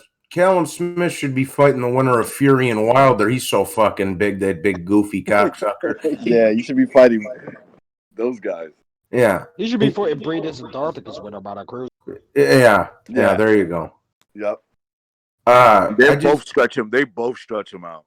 I just seen that Garcia I forget the other fellow's name. Garcia God damn it, I can't remember the kid's name. But they're fighting on the Mikey Vargas card too, so that's a good fucking card. Garcia fighting at heavyweight, Johnny? Yeah, Mark, he's fighting at heavyweight. Yeah, okay. What the fuck I saw? What was the fuck? I saw your title. I didn't have a look. I didn't have a chance to watch the video because I'm quite busy, John. I haven't caught up on it yet. But I saw your title saying about Linares and Danny Garcia. What's that all about? No. I just said I'd like to see them fight each other instead of both fighting fucking retards on the same card. I'd rather see... I think Linares goes to sleep the minute Danny lands. I mean, this is a guy got Ryan Garcia. Oh, Ryan Garcia. So all I saw was Garcia. I thought you was on about Linares going up to 147. Yeah, they've been talking about that fight for a little while. I don't know. It's easy to make. Yeah, that's a good fight, Ryan. I think it's the next fight after this one, but it shouldn't be the next one. It should be right now, though. I know it should be right now. I think Linares might be a bit. I think Linares might be a bit too much for Ryan Garcia. Dude, I'm gonna tell you this. I think Oscar thinks that. I'm gonna tell you this right now. If that Linares that fought Lomachenko shows up, he's gonna beat the fuck out of that little fucking queer ass motherfucker. Whoa. There is. Don't talk about BDA's. Don't talk about BDA and Stott's boyfriend like that, okay? Oh yeah, fuck. Starts getting angry. Starts calling in as we speak now, isn't he? I'll wait for the call now. Oh my God! Let me just say this: if the Linares who showed up against Cano is in the ring, because this Linares looks shot now. I've been watching his last few fights. He looks really past it. Ryan Garcia's gonna chin him. He's gonna. Was that Cano or was that Munguia? I'm talking Cano. Yeah, it was like Munguia. Yeah, but to be fair with Cano, but he was huge on the night, Cano, wasn't he? I mean, fucking hell, he's about 150. That's what I'm saying, Stu. Was that Cano or was that fucking Munguia? Chavez was that Chavez Jr. or should went in instead? I was confused. I was like, I don't know who he's. Yeah, I mean, he was huge on the night. Linares is probably a 135 fighter. He's at best, really. Guys, you have a phone call. Exactly a world beater, mate. He's a mid-tier Mexican journeyman. Guys, we have a phone call. 805. You're on the air. 805. Oh yeah. I believe I've been summoned. Not really. Was I summoned? Did somebody say the magic words? Ryan Garcia. Yes. Yeah. 3 times in the dark, right? You turn off all the lights. Are you pissed off? 3 times in the dark. Are you angry? It's a bit like, when you say Beetlejuice 3 times and he pops up. That's what starts like when we say Ryan Garcia 3 times and it just pops up. Yeah, exactly. I can't help it. It's a curse, dude. It's like Beetlejuice or something. That kid's a bum. So, anyways, what were you guys saying about the beloved King Ryan Garcia? Well, we were saying that we think that they're going to make him fight Linares, but we don't know what's taking so long. Ooh. Peasant Ryan, you mean? That's a good peasant Ryan, Ryan? don't you think? I don't think he's ready. Did you see both of them wearing their outfits in the ring walk? You know what I mean? Yeah. It'd be a hell of an event. Does that get your juices flowing, Mike? Yeah, seeing all them sequins on his shorts, isn't it? Yeah. Do you like the glitz and the glam and the little sparkle, do you? I know. De La Hoya is trying to make Ryan Garcia the next De La Hoya in terms of like that pretty boy status. It's not. Ryan Garcia comes in the ring looking like fucking Prince and Stott's all over it, isn't he? Yeah. De La Hoya used to look like. It's good for boxing. That ring. Ryan Garcia is a fucking. I'm not going to say the word. It starts with an F and ends with a big G, and it's a fucking. Listen. Throw that kid in there with the live fucking body. He's getting murdered. I promise you. I promise you. I recognise. You know when you mentioned about Oscar. Yeah. I tell you what reminds me of Oscar De La. I don't know why. It's fucking weird, but you know when that song "I Want to Break Free" by Queen when he's in there with the feather duster. Oh god! He's doing the hoovering in his fucking pants anyway with the feather duster. That reminds me of Oscar. I don't know. Dude, De La Hoya just bought him a pair of fishnets and some high heels and gave him a couple of 8 balls. Now he's junior. He's fucking De La Hoya used to come in there with his long legs and just like spark these fucking little guys the fuck out. Is there anything scarier than Oscar De La Hoya with a spatula in his hand? Ugh. I think his pantyhose is scary, man. That fucking picture. Yeah, there is actually Orlando Cruz with a dildo in his hand. Oh, him and Even scarier, man. Well, you guys know how. Dildo in his hand. What's up, Jimmy? Hey, what's going on, man? Hey, any guys remember Oscar when he first started out or came out of the Olympics and he was the it kid in the early 90s? Yeah. He won gold. All right, well, he has a very high voice. You know, he's always had kind of a lisp. So there was all that same. It's so funny, man. The exact same shit being said about Ryan Garcia. Mostly it was from Mexican Americans, which was strange. They were saying the same thing about Oscar back then, which was, I mean, mostly Mexican Americans was it the Mexicans were saying that? Yeah, I remember there was one group that just despised him, and they labeled them the, the light and the loafers label. Maricon, yeah, we get it. Yeah, you know what I mean. I'm curious to see how this one turns out. Yeah, but the difference was with Oscar De La Hoya, he was the maricon that could knock them out, though. That was the only difference. Like with Sergio, I mean not Sergio, Ryan Garcia. Excuse me, Ryan Garcia. You know, I don't know if he could beat. You know, I don't know if he can. I don't know how good he is. Like, I wonder if somebody tests him in the street if they can actually beat him up. Who's that? Ryan Garcia. Oh, dude, bro, it's fuck. Right, Oscar De La Hoya. Let's be honest. Like Oscar De La Hoya was so fast. He's got talent. That he might knock you out. Hey, De La Hoya had a fucking chin on him as well. Let's be real. Yeah, that too. Yeah. That's why I want. And when you saw De La Hoya fight, Stu, sorry, John. There's a delay, man. There's a fucking delay, man. Oh, my bad. I was just gonna say real quickly. That's why I want to see Ryan and Tank Davis because I don't give a fuck who gets knocked out because I can't stand neither one of them. No, I have to admit, I don't. That'd be a good fight. Yeah. I don't follow either one. I haven't been following Ryan's career too closely. Has he been dropped yet by anybody? That's a good question. I don't think I wouldn't know. The answer to that question is a short no. Yeah. So. Okay. But he hasn't. I mean, he also hasn't fought nobody. He also hasn't really. Oh, he was. Is he still got his head up? Is he still keeping his head up, or is he moving his head any better? You know what I'm talking about from like a couple years ago. He's got his chin up in the air like he's fishing for cock at a glory hole. Yeah, but it's just got that. He's got that celebrity. It's got that celebrity aura about him, where you can imagine his training camp being like Rocky's in Rocky 3. You know, when he's got all the girls in there and he's barely doing anything. It's all photographers and fucking cheerleaders, and I think that's the idea I get with him. I don't see this guy going to the and really giving it his all when it goes to train. I think he's very naturally talented, but I think when he steps up, you need a bit more than talent when you get to the world. Yeah, and Rocky 3, he's fucking. All right, let's get the fuck out of here and go back to the old gym and get some sweat grease going. Yeah. Well, I know he's the first, like he's officially like the first Instagram champion because he wasn't getting any love from any promoter. So basically, because he didn't belong to a gym, he was training out of his basement and out of his garage. So he started posting those YouTube and on Instagram, and that's what. Yeah, so again, of course, when you're 17 years old, fucking, no hairless chest. So, of course, half the guys watching the videos weren't fucking boxing fans. They were just, it is what it is, you know what I mean? So he catered to that.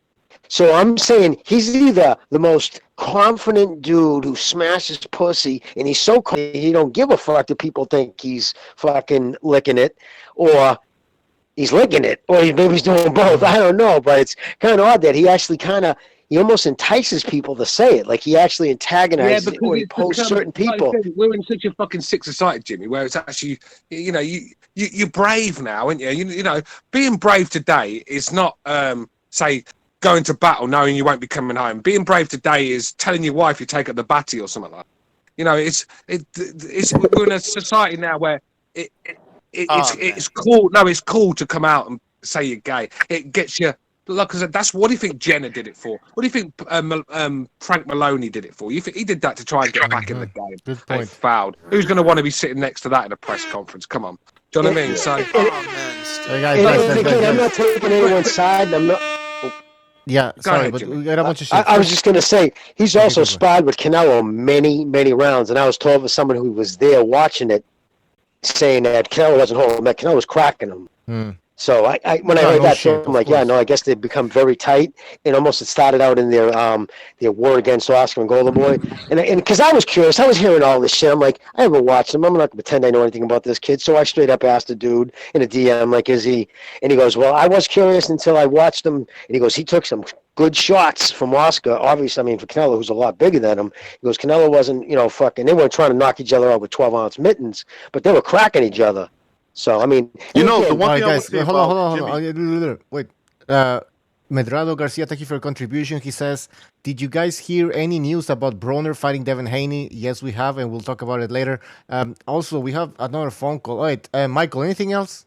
Yeah, real quick. One last thing I wanted to say about you guys, this topic, I guess, is I think that Ryan Garcia has more strength and muscle than De La Hoya. I know they're very similar, but I think Ryan Garcia has more power and more strength. But I think De La Hoya had more quickness and skill. Quickness, yeah. That's all. See you later, Bucho. Can I say something real quick? Really quick, Bucho. Yes, I'll be quick. What I was going to say was I noticed something. I don't know if it's him being much bigger. He might be a natural puncher. Natural puncher, here are the signs. Natural puncher. When he arm punches you, you can see the power.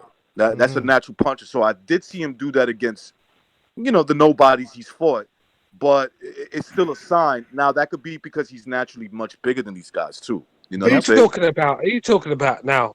Ryan Garcia. Okay, Ryan Garcia, I think he's a bit of a puncher. Terrible punch technique. Yeah, he looks like a puncher, and he's going to only get bigger and stronger and grow into that body, become a man. He's going to be hitting harder, I think. So yeah, definitely looks like a puncher. When a guy arm punches you and you can feel the power, he just arm punches.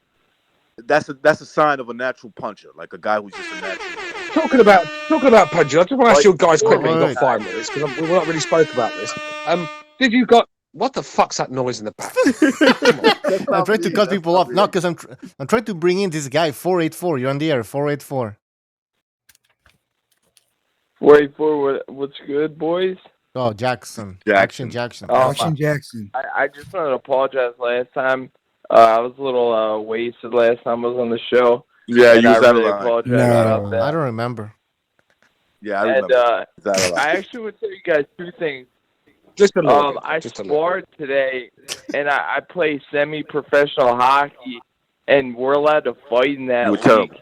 And I got 2 knockouts, both in my hockey game and in the when I sparred this fat redhead. So it was just pretty cool to call into the show. I get Jackson, why can't he just be a fat guy? Yeah, Jackson, the way you're talking, I think you got knocked out, didn't you? Got a little concussed. No, you sounded a bit like Riddick Bowe, brother. You sure it wasn't you that got knocked out? A bit of a Riddick Bowe speech thing going on. In the investment banking business, so I'm all right. All right. But yeah, go ahead. Should have been around. Go ahead, Wayne Gretzky. Is that our topic? It's anything. Anything goes. I mean, I haven't heard that much. I mean, what's going on in the world of boxing? I got a rumor you guys haven't heard yet, probably. Good question, Jackson. Yeah, good so question. let me drop this one.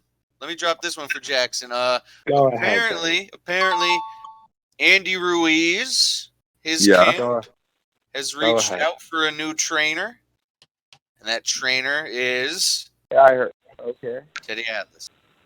No one gives a shit. That should be a fucking nightmare in that corner, man. But no, he already had it. Yeah. Ben Davison.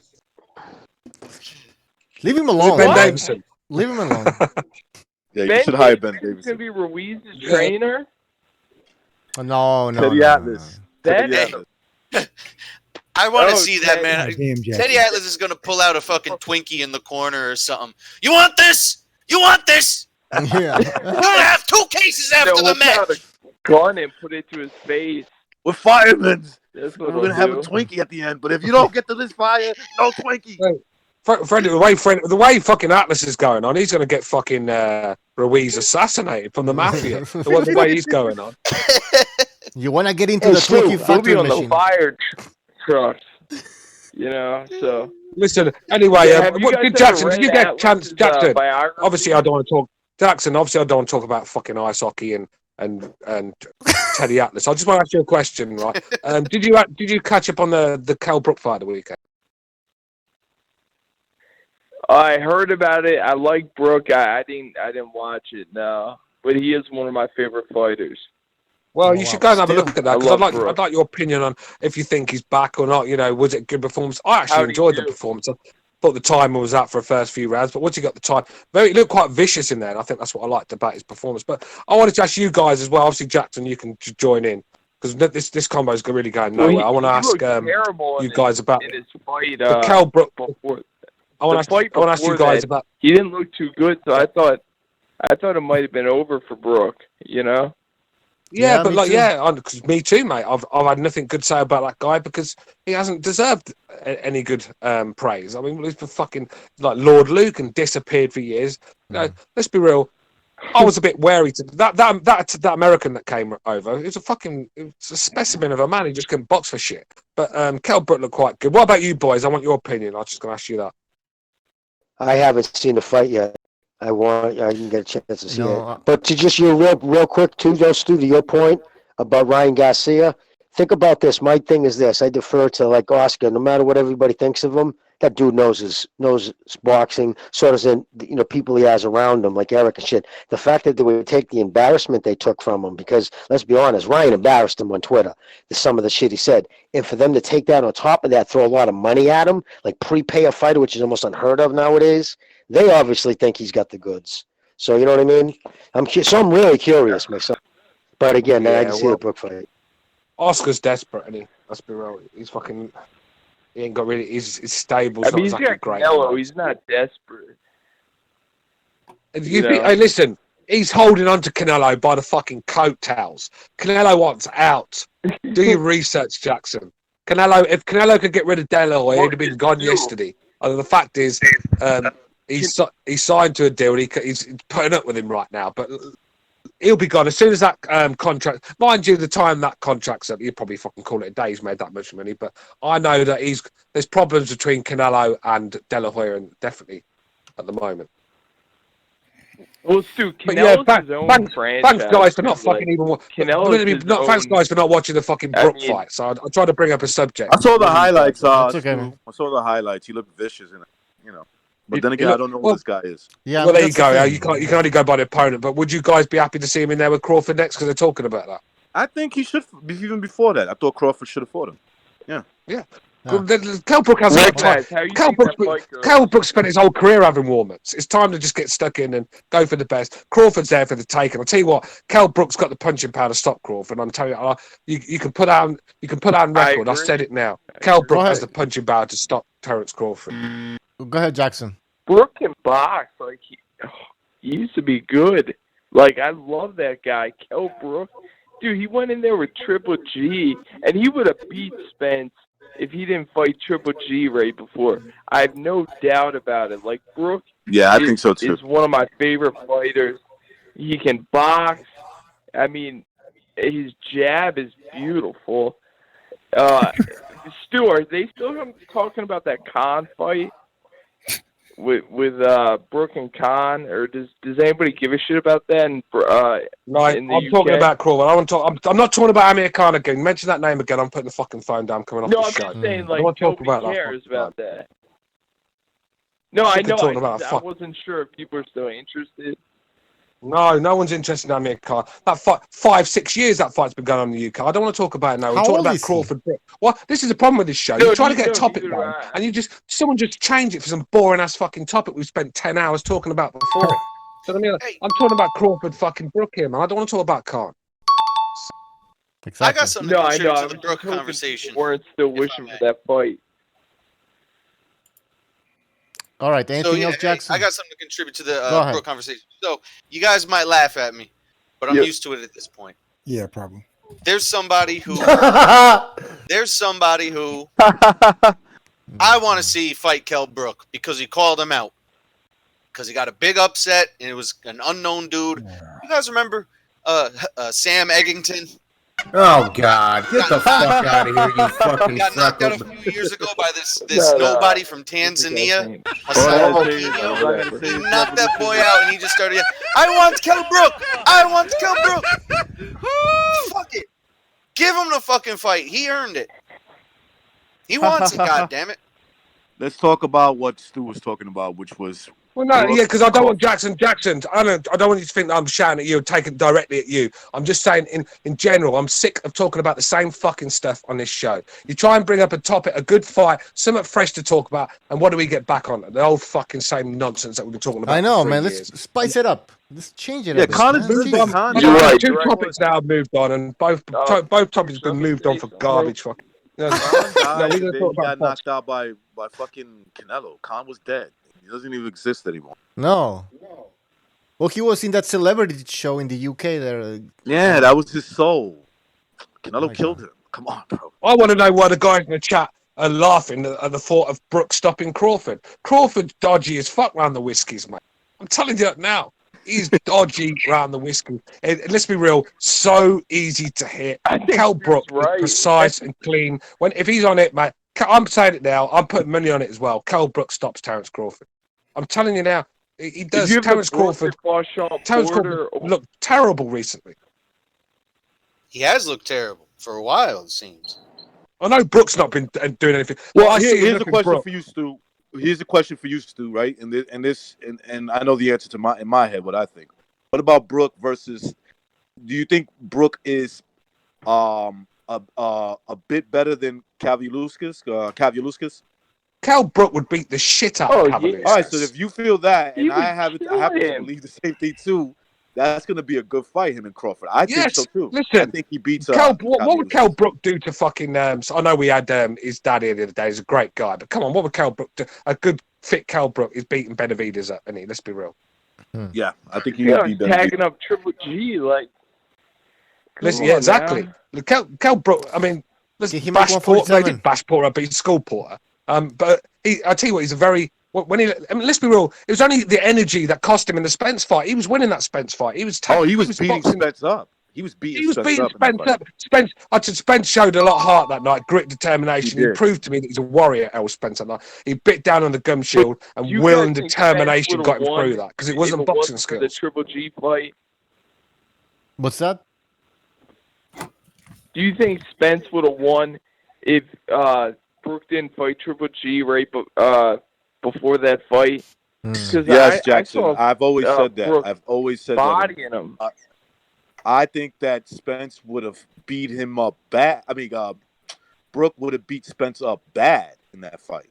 Had he said, "All right, I'll fight you first, and then maybe we can entertain a Triple G fight later," I think he beats up Errol Spence. I mean, Crawford's got the problem with Crawford. A lot of these guys, they're seeing something from Crawford that I'm not seeing. Oh, I see a talent, but nowhere near the fighter that everyone classes him to be at 147. Like the way they talk, like Brooke's got no chance at all. Yet all these other guys have been fucking troubling, but Kell Brook can't. Benavidez with one leg can trouble him, but Kell Brook can't. That Kaviluskas can fucking trouble him, but Kell Brook can't. I mean, this is the funny thing about some boxing fans. I don't get where they get the logic from sometimes. All right, Kell Brook's, he hasn't got the fights behind him, but like I said, I think he's at that level now. I think good training camp. I think he's good enough to win that fight. I'm not saying he's going to go in there and dominate Crawford. Of course he's not. He's going to have his work cut out. Of course he is. But I know Terence Crawford, as soon as he gets hit with clean shots, I think that could be it for Crawford. Curtains. I got a question real quick. Are we doing our predictions, Bucho? I just seen it on the screen. If you want. No, I was just wondering, All right, let's do it. Jackson, since you're on the line, give us your Fury Wilder prediction. Oh, this is a tough one, guys. You wanna wait? I'm gonna have to go. Again. I'm gonna have to go with Wilder because the way I see it is you're just giving the guy 12 more rounds to knock him out, and it might depend on what they weigh, because if Fury can outweigh him a lot and manhandle him and maybe take his shots, he might stand a better chance. But the way I don't get why you guys. I know Bucho, you think Fury's gonna knock him out, but the way I see it is like you're just giving the guy, like, there's so many other things. So who do you have? Wilder can improve on.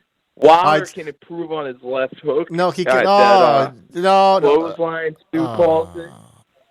Who do you have? Who do you And, got? So you're saying Wilder? He Wilder said by Wilder. knockout? Which round? I'm saying Wilder around the 10th round stoppage. Okay. And it's a tough one, man, but I can't see Fury doing. He slipped so many punches see by it. centimeters. You'll see it. Okay. I respect that. I can see that happening. for Bucho, sure. can I bet you? No, I'm just kidding. Grievous in the chat. Grievous in the chat. You said who's Brooke win? Who's his best win? Who's he beat? Basically, yeah, that's fair enough. But he's got one good win. Yeah, but it's still a better win than anyone Crawford's fought. What? Name me a world-class win, Terence Crawford. Name me one. Don't tell me Ricky Burns, please. Don't tell that the midget Gamboa. I mean, who else is there? Name me one world-class win that he has. I'll be waiting. Brooke has a better win. Postol. Brooke has a better win. Josh Taylor did a better job for me. Postol, yeah, that's decent win. But after that, you're struggling. So Crawford's Sean gonna- Porter's better than anyone. Crawford's Too, gonna bro. beat Brooke the has the shit better out of Kell Brook. But anyways, here, let's just do the predictions. Yeah, but Johnny, you say that a lot. You say that a lot, and then get it wrong. So I get what wrong? Oh boy! Oh boy! There we go. What do I get wrong? Well, when you say this guy's going to beat the shit out of this guy, it don't usually work. Like that. You want me to pull up my list of predictions from last year and see how many I got wrong? To be honest with you, I was joking. I don't give a fuck. Oh, okay. All right. It's the toss of a coin, isn't it? Really? I mean, I'm just fucking with you. Yeah, you know, we're not going to be assholes, Johnny. If you want to be the prediction guy, we'll let you be the prediction guy. All right? No, I just saw the. It's either Johnny let Boy you have your or little Vinny thing, Mac. you know? It's Johnny I just Boy seen or Bucho Vinny had it Mac. up on the fucking screen. I figured we'd do it. That's all I said. Yeah, I'm down. Whatever. Let's go. Let's go. You're the Let's go. prediction king. You know. All right, let's go. All right, Let's Johnny go. Boy, you're next. No, I'll go next. Somebody else can go before me. All right, I'll make my pick. All I'll right. make my pick, Bucho. All right. All right, look. 50-50 fight. That should be obvious. It's a 50-50 fight. The odds are very 50-50. I think a slight edge for Don't be scared. Tyson Fury.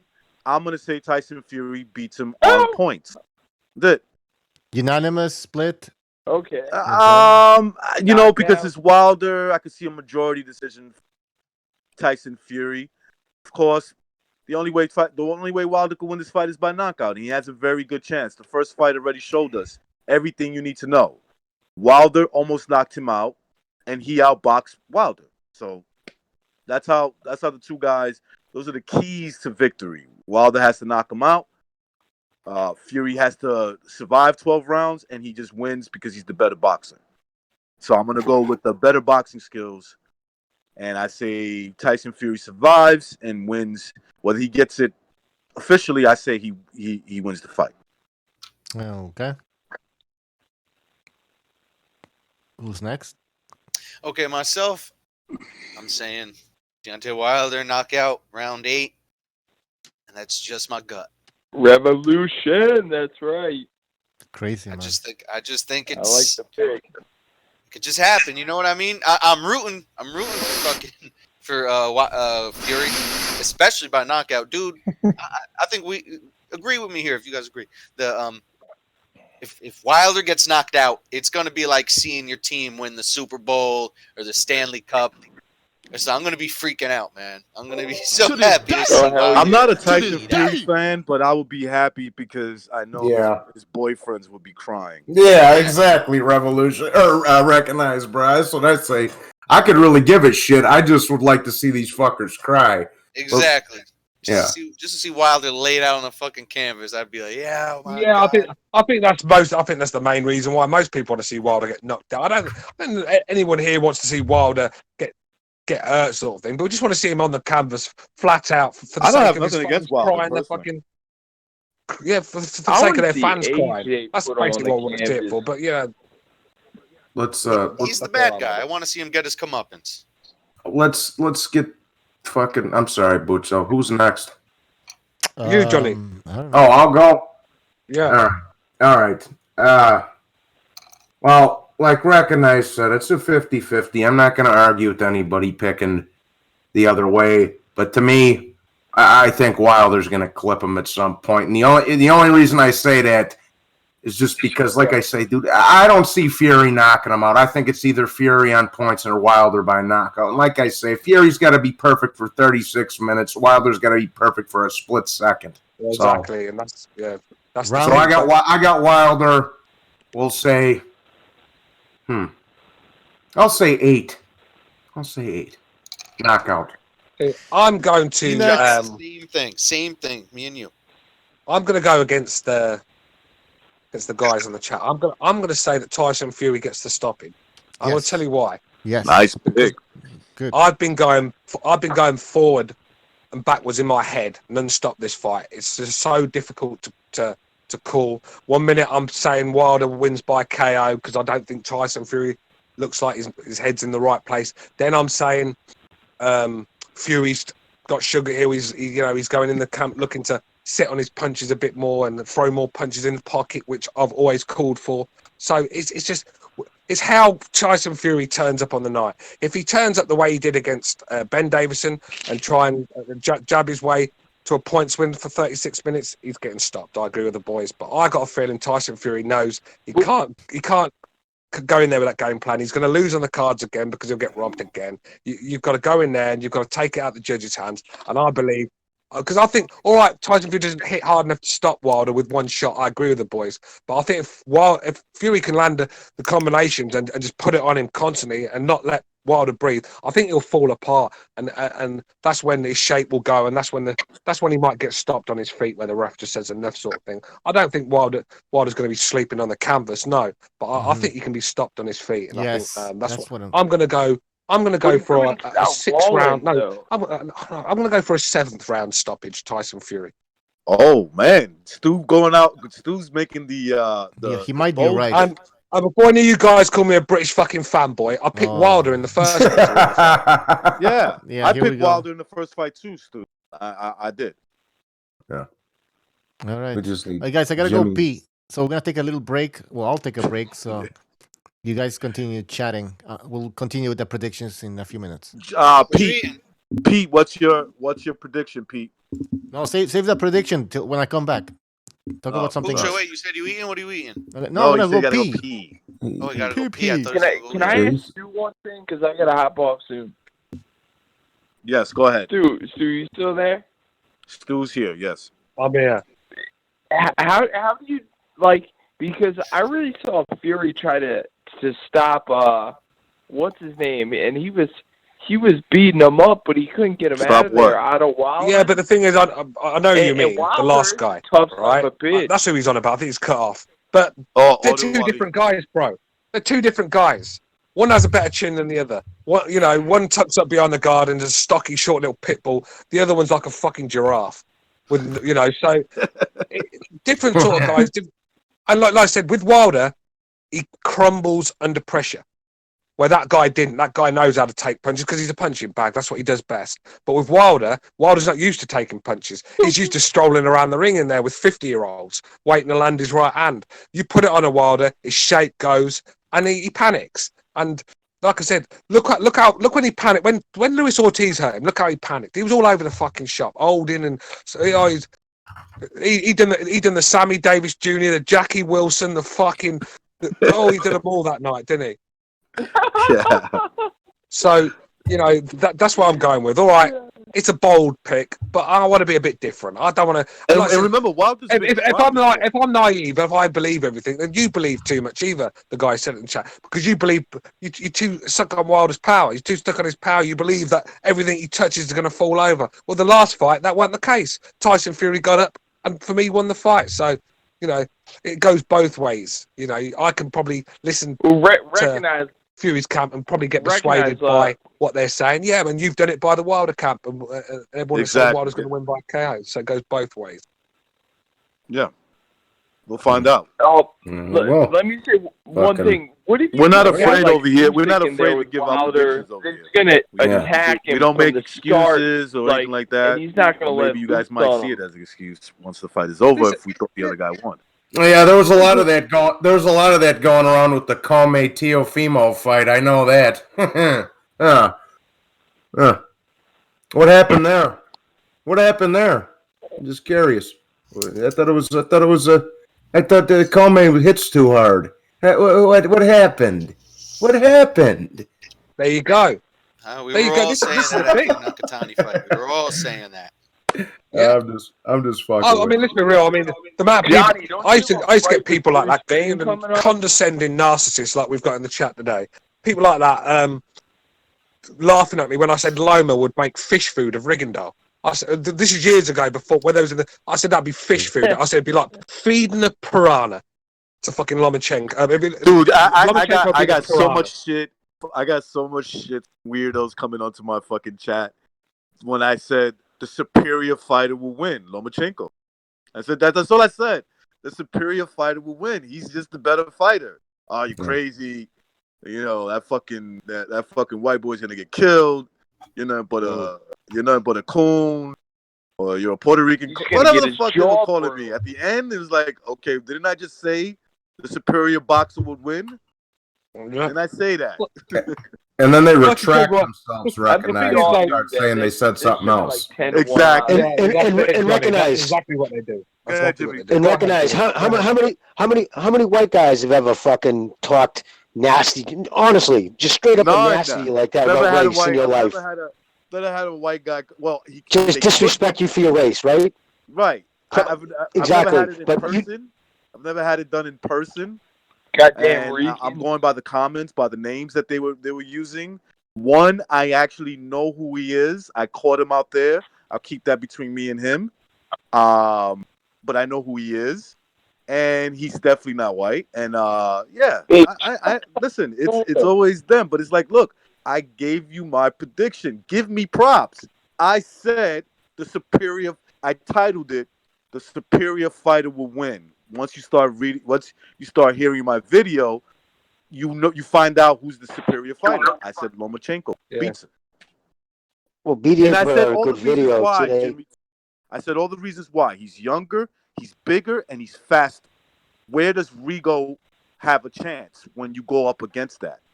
Can I say something about that fight though? That Rigondeaux fight. Rigondeaux is better than he gave himself that night. Put that way.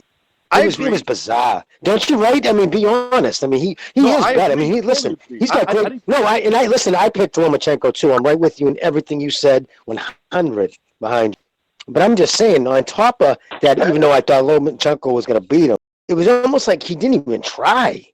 You know what's funny? It was just bizarre. I think in that video, that's what happens with fighters like Rigondeaux, right? When that fucking stinking horrible, boring, negative style's not working, there is no game plan B, and that's why he froze. And he got out of there before he got his ass whooped. It was like that's like, listen, if he'd have stayed in there like a fucking brave warrior would have done, like Sosa did, then he would have got pieced up like Sosa. But no, he got out there, made some fucking. And I gave him the benefit of the doubt. I gave him in the fight, in my prediction, I gave him the benefit of the doubt. I said, what's more likely going to happen is this: Rigo will have very few moments, very few, okay, which he didn't at all in that fight. But I said he would have very few moments compared to Lomachenko's most dramatic moments. I could even see a knockdown late, and if he does stop him, he stops Rigo late. But I'm going to say 12-round unanimous decision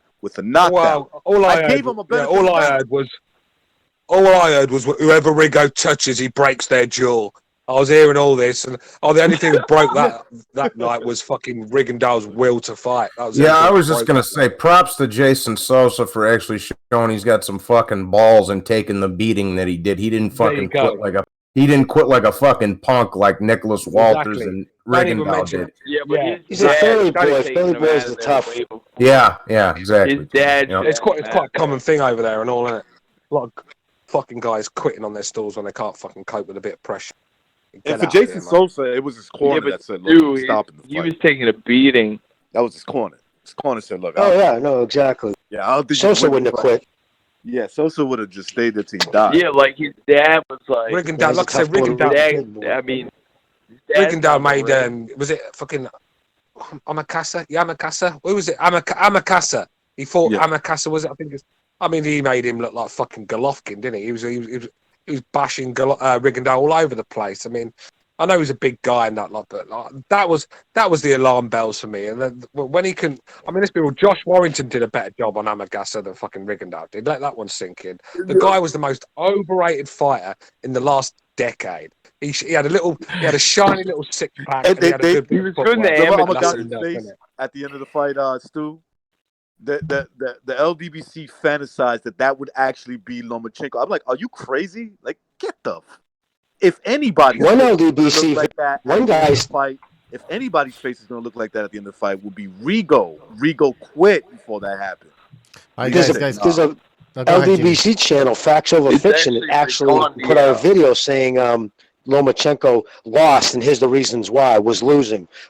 Swear to God. Fact Over Fiction is the name of the fucking channel. My God. What did they say? What were the reasons? The reasons? I didn't watch it. I just could not.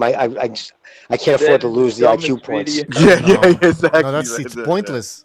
It's pointless. Hey, someone in the chat just said Rigo's a 118 fighter. Get out of here. He's not. The guy's not 118. Never has he ever fought a 118 in his life? And let's be real. If he's the guy's he's a 126 fighter for me. Just because he's short, he's a 126 or a bantamweight. Even if he was, Stu, these guys were picking him to kill. They just make his debut. What's his name? The Filipino. Stupid bantamweight at least. Didn't he just fight at 118 his last fight? Was that at 118? I heard. Yep, he did. He made his bantamweight debut. Yeah, but even look. At Here's my point. Even if he did, yeah, but that's not his weight. That's not his weight. He's drained himself. No. He's drained himself like obviously fucking starved himself so he can beat up on people. Go ahead. Sorry, the echo, dude. No, I was just gonna say. Speaking of weight changes, you know who I don't like is just he rubs me. The more he talks, the more the shit he says, and some of the disrespectful stuff. But Gary Russell Jr. I hope he goes up to 130. I think Burkelt will fucking stretch him. Guys, hold on. I never like Russell. It's weird. We got another phone call. I think he's an alright dude. What the fuck is it? All right, go on. 585. You're on I mean, the air. no one was complaining about Rigo's. No one was complaining about Rigo fighting in the wrong weight division when he was piecing up Nonito Donaire. We all know, pound for pound, great. He gets schooled and beat up, and all of a sudden he's too small. I'm sick of hearing excuses, man. He weren't too small when he was beating up on Donaire. When you picked him to break Lomachenko's face, you didn't mention that he was too small for. Yeah, I made so much money on that fight. All right. 585, you're on the air. 585. Oh. Vince. How you doing, Mr. Buttrell? This is Ben. Yes, what's up? What's on your mind? Yes, Mr. Buttrell, what's on my mind is Guillermo Rigondeaux versus the monster, so-called the monster, Inoue. I love that fight, and I think Rigondeaux could add another broken jaw to his collection. Hey, I knew he knocks Rigondeaux the fuck out. You heard it here first. That would be a destruction. You think two punches around is going to be enough to beat Inoue? Come on, man. When Inoue lands on Rigondeaux, mate, he's gonna be rocked to his boots, and it's gonna that's not even competitive. That's not competitive fight. The monster Inoue, he will take him to Cuban boxing school, Mr. Stu. Oh, what Cuban boxing school? The one when he quit?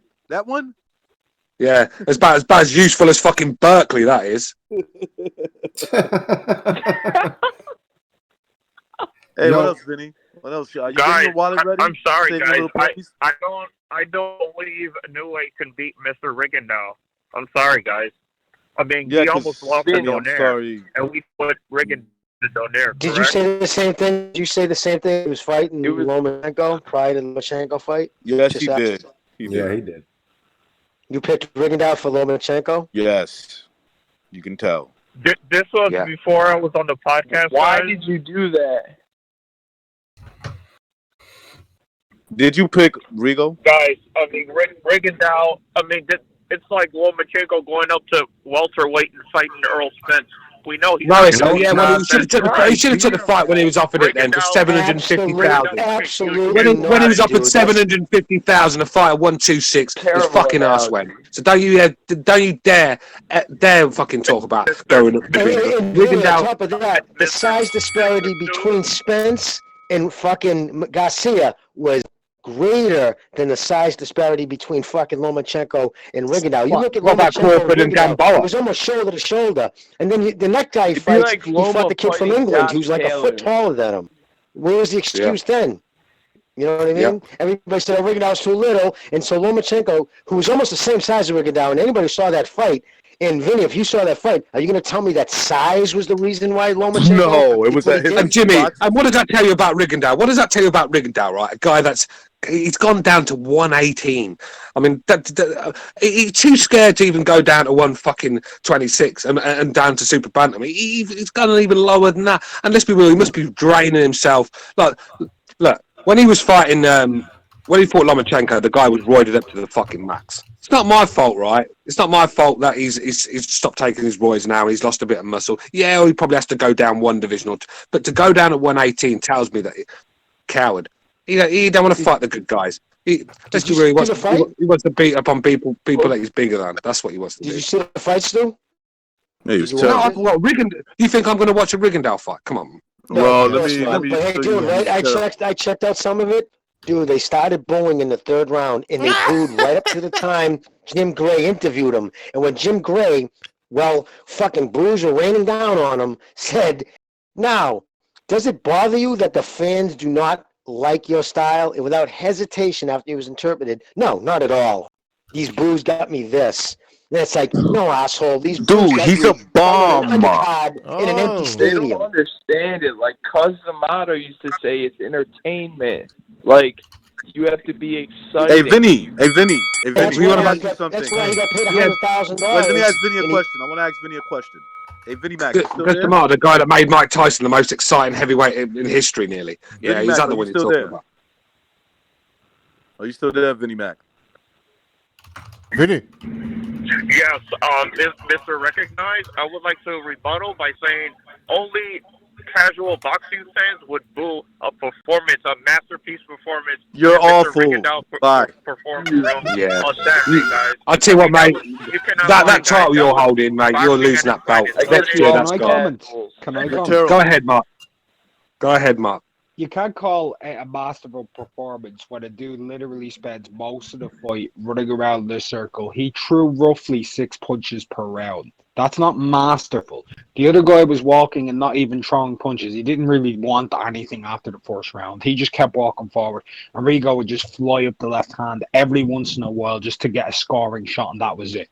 It was one of the most boring fights. Terrible. I did live commentary on it, and I actually fell asleep in between rounds. That's not even a joke. I was snoring on my own screen. Really, you guys thought it was boring? I was standing up the whole time. I mean, I love. Yeah, but Vinny, it don't take a lot to get you excited, does it? I bet you got Vinny, fucking... you're the guy that drinks Pepsi and gets drunk. I bet Vinny's got a fucking PlayStation 2 at home and he gets excited when he puts that on. I mean, you know, that's Vinny for you. Nintendo Wii. And Hey, Vinny, get your wallet ready, buddy. Like I told you.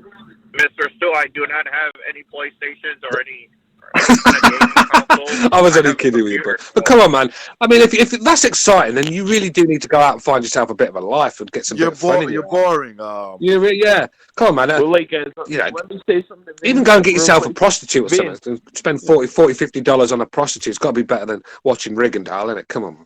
Vinny Mac, you're becoming the Rancis Barthélemy of BDA. Yes, you're terrible, is what he's saying. Vince, let me ask you something, bro. Did that work against elite opponents, that little running and pitter-patter? It worked against one guy, right? Denaire. Yes, but you're not understanding. 7 years ago, I think that was. Inoue had a very difficult time with Mr. Donaire, and Rigondeaux, I mean, he's just a devastating puncher. I mean, I can't wait, guys. But it was 7 years ago, and on top of that, Rigondeaux has been inactive as all hell for the last 7 years. He ain't the same fighter. 7 years ago, Rigondeaux beats the crap out of that shell that fought last night. I have a feeling your wallet's going to be He could have inactive like been Rigo. something really good. And Vinny, I got to ask you too, because you went there. You went to the same place every 90 did seconds. when they try to defend Lomachenko's, try to denigrate Lomachenko's win over Rigondeaux. You said, well, he came up and weighed. Now, explain to me how it was a size advantage that won that fight, because you that's what you blamed it on. So and I'm asking you, I'm giving you here's the time. Explain to me where the size advantage took place.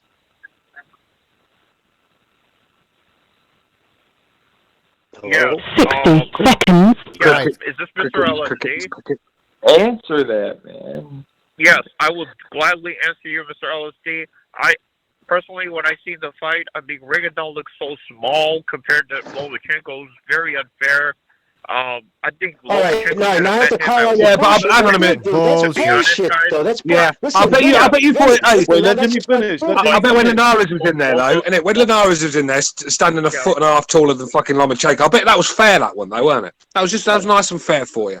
Come on, man, that's not your side. Boxing skills won that. Finish your point, Jimmy. Go ahead. No, I was just going to say that it's what you're saying is just false on its face. Of Look course at him it standing is. It's not face to true. face. His shoulder, what you count. The shoulder is literally 2 inches taller than Lomachenko's shoulder stands 2 inches taller than fucking Rigondeaux's. It had nothing to do with size at all. He fought small. He fought scared, and he quit. And to say it any other way is that's just letting your bias take over. Yeah. It's a disgraceful performance. No, it's not biased, Mr. LSD. But Lomachenko, his time is coming soon. Teofimo's waiting for him as So well. is yours. I'm sure Bye. Loma shaking his boots since the fight isn't Your time is official yet. coming. Bye. Well, Mr. So I know. So it'll come down to this. Here's a kid right now who, no matter what anybody says, no other fighter in the history of this sport has ever done what Lomachenko has done. Nobody will ever take that away from him. Nobody has fought 13 champions or ex-world champions in their first 14 fights. Steven Breadman, fucking J-Rock's guy tweeted about that. Did you guys understand he's 13-1 in world championship fights in his first 14 or 15 pro fights? That's insane. That's a feat that will never be accomplished again. And it's like maybe someday you guys, when we get past this identity politics and your just outright hatred of white fighters, someday you might sit back and say, shit, I really missed a good kid's career. So you see what he's saying like is he's a really good boxer where you're really good at nothing. Bye. Goodbye, Vinny. What he's saying is that Lomachenko holds the record for the highest percentage of world champions fought in the entire. You're terrible, Vinny. 929, you're on the air. 929. Yeah, only Vinny would say that Guillermo Rigondeaux's last fight was like a masterclass. I bet he thinks that a game of tag in the schoolyard is a classic to him. Not to call him, not that I want to call him a pedophile. We don't know that just yet, but that to me is just like I'm not interested in watching one-sided fights. If you can't finish the fight, you're gonna get. You consider that a masterclass, Vinny? Just, I'll record me driving through the fucking through New York City. I'll record me driving through New York City, and I'll show you a masterclass. Performance was not a boxing masterclass, sir? No, it's just one side. You know what a boxing masterclass is, Vince? Like, Vinny, you know what a boxing masterclass is? Have you ever seen it? Chavez or something. Floyd Mayweather. I'll give you guys. Rigondeaux. I'll give you a boxing masterclass. Larry Holmes versus Mercer. That's another one. Against who, Mark? Larry Holmes versus Mercer when Larry Holmes was 7,000 years old. He showed a masterclass. Go watch that. Yeah, I was after he got knocked out by Mike Tyson. He comes back, pitches a masterclass against Ray Mercer, who's one of the dangerous fighters of the '90s. You're telling me that you saw a masterclass? One of the best masterclasses I've ever seen. Because to me, a masterclass it's not just avoiding punches. It's about putting a beating on your opponent as well, doing it in fashion. Joe Calzaghe versus Jeff Lacey. Oh, that was the masterclass. Well, it's like Don King said. Yeah, Don King said Joe Calzaghe took Jeff Lacey to kindergarten. Even though I think Hawkins was kind of on the juice, but Pacquiao versus De La Hoya. Even though he was shot, Pacquiao versus you could do a bunch of it. Pacquiao versus who did he fight Keith before Thurman. that? That was a good one. Yeah. Pacquiao versus Margarito. That's a masterclass. Yeah. I wouldn't say that's such a masterclass so much as it's just a destruction. That's my idea of a masterclass. See, my idea of a masterclass is not a Floyd Mayweather pop the fucking jab out, throw single shots and hold.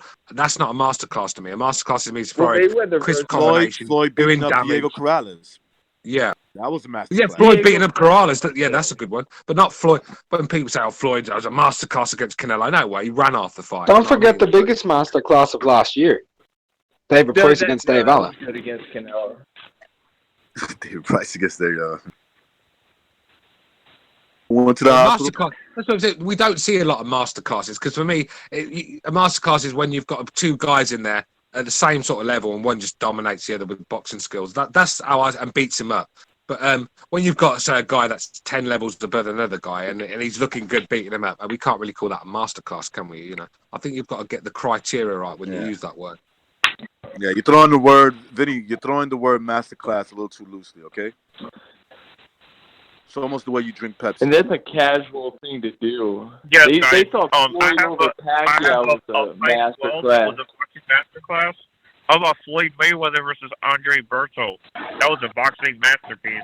Oh, shut up! Get the fuck out of here. I wouldn't consider that no fucking masterpiece. Vinny, but I mean, you have low standards.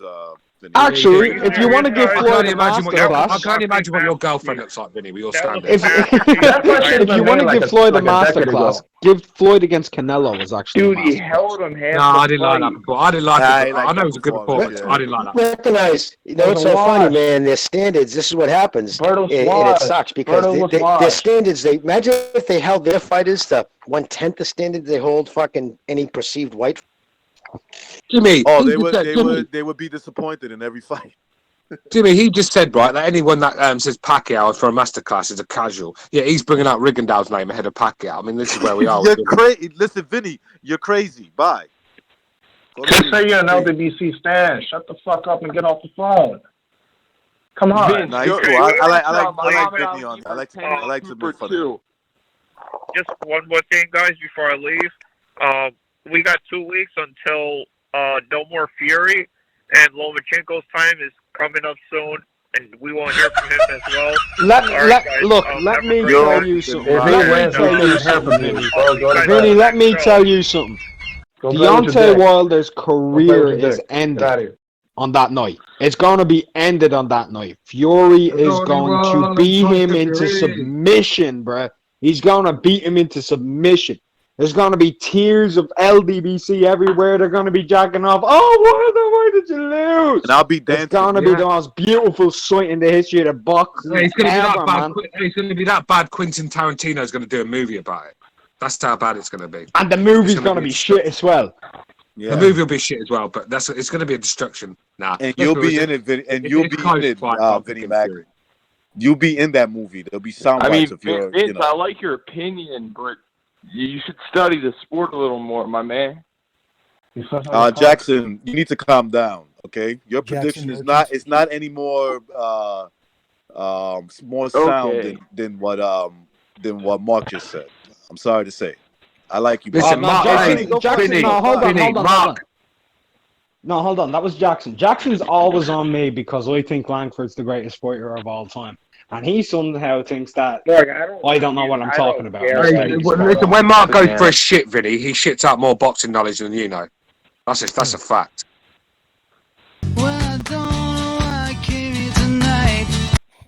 Mark knows more than most of us on here. So for you to say that about Mark, I mean, I've got to get Mark's back here. It wasn't Vinny, it was Jackson. It was Jackson.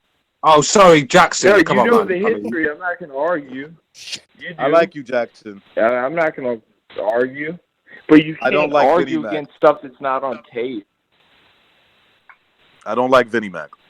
Look, I don't agree with Mark on Sam Lamford. Of course I don't, but I'll be the Sam first to Lamford, tell you. I don't agree with him either, but I think Sam Lamford had motherfucker. But I've Not known too Mark far long enough now. I've known Mark long enough now, and I talked to him off the show as well. And the guy is a very knowledgeable guy, and you'd struggle to find a guy that knows more about. Yeah, boxing and Vinnie Mac, there's you're people- knowledgeable at nothing. Yeah, I think I think you're in a bit of a cuckoo land. I mean, I'm not trying to pile on the kid. I'm not trying to be a jerk. But listen, man, if you base everything off whether or not a fighter has fucking melanin, if you're basing your fucking, you Jimmy, think about it. You're basing all his opinions off fucking skin pigmentation, not fucking abilities. Listen, I don't like Floyd Mayweather, but I'll sit there and list all the things he's fucking unbelievable at. Yes, See, that's something, you know what I mean? You can not like a fighter and still say, yeah, but you still can fucking give him the credit he's due. The fact on that side of the fucking street, with the LDBC side of the street, where Vinny, hate to say it, that's where you are, kid, and just your comments. That side of the street bases everything not off logic, off opinions, and then you live in this fucking echo chamber, and they just feed off each other, and it's insane. BDA You're part of the Jew tribe, is what he said. Yeah. Some of the shit is crazy. Yeah, that's what I had Some of to. the shit they say. Vinny's the sort of guy that and wanted they Trump to think be impeached. Lomachenko He's just is one of a them. white American. Vinny, you wanted Trump to be impeached, didn't you? Huh? Hello, Vinny. He's gone. He gone. Oh, he's gone. Like, they don't understand that Lomachenko is not like the Great White Hope. He's a Ukrainian. Like, I don't get why they compare that. Like, Well, he's white. not like our but boy. he's white, It's not though, like isn't Joe he? He's Smith white. Jr. To be honest, I have more in common with Recognize. He's Hispanic. I'm a white kid from Boston. I guarantee you I would have a better night hanging around with Recognize and have more in common in every capacity than I would from a Ukraine, from food, Hey, mate, listen. music, Hey, I'll clothes, pick everything, right? I'd pick Recognize over fucking 80% of the white people I know to go out with. So it's a bit bad. You know, exactly. But you know my point is, right? Fucking I have more in wankers, that's common the with real. black people. I have more in common with black people here in the United States than I do with fucking a kid from Ukraine.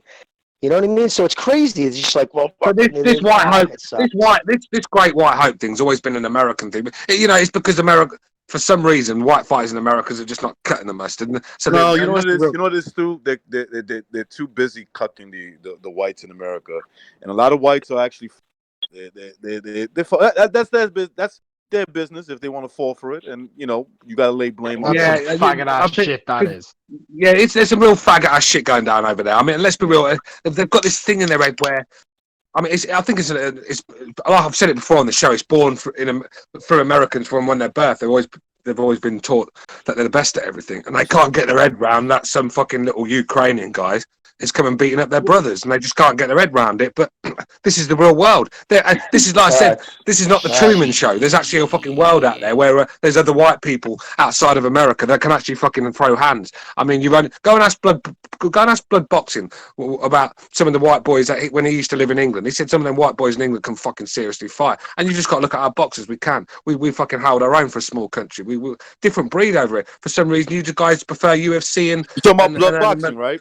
You talking about Blood Boxing was talking about. Blood Boxing was talking about. He was asking the question. He was asking the question why. See, it's not a race thing. Why white people can't fight? That's bollocks. Because if you go to Europe, we're fucking handful over here. We've got some tough boys. It's just a culture thing, I think, from there. Because, like you said, for some reason they just don't like boxing. Yeah, no, you know what it is. Look, they playing in other sports. Not only that, they look. You're ridiculed now for being for being a white guy who's into great shape and combat. I mean, I'm not bullshitting you. They put you on a fucking list as like somebody to keep an eye on. I'm talking about the government. So you gotta be. Let's not get into No, that. I'm not bullshitting you. You can ask.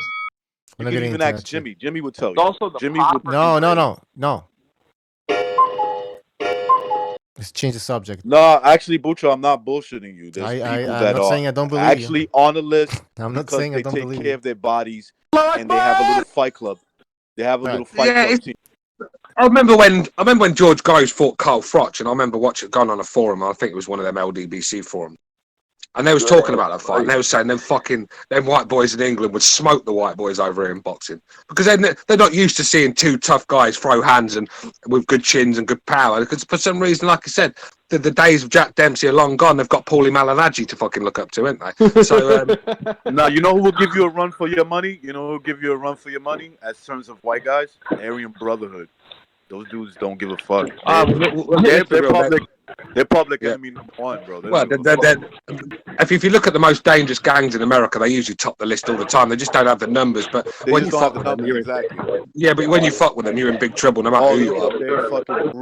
They're brutal, bro. Somebody needs to mute their mic.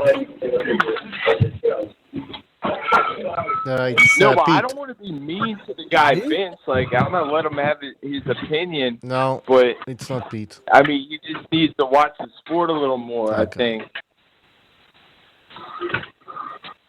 You guys, you know what? agree, Pete hasn't given his prediction. Color? Pete, what's your prediction? Say what? All right. Your prediction for the All fight. right, we gotta move on, guys. People in the phone lines. We're gonna move on, but thanks for the phone calls. All right, Jackson and 929. Who's 929? All right, boys. Virtuoso. Yeah, Virtuoso. Oh, yeah. I wanted to call him for my prediction. Okay. So I'll do Virtuoso. that at another show. I'll hold up the lines, man. Thanks for taking my call anyway. All right, Thanks, guys. go back again on Wednesday, I guess. All right, take care. All right, we gotta move on. We gotta do this. Predictions. All right, Pete, go ahead. Yeah, Pete hasn't given. Wilder Fury.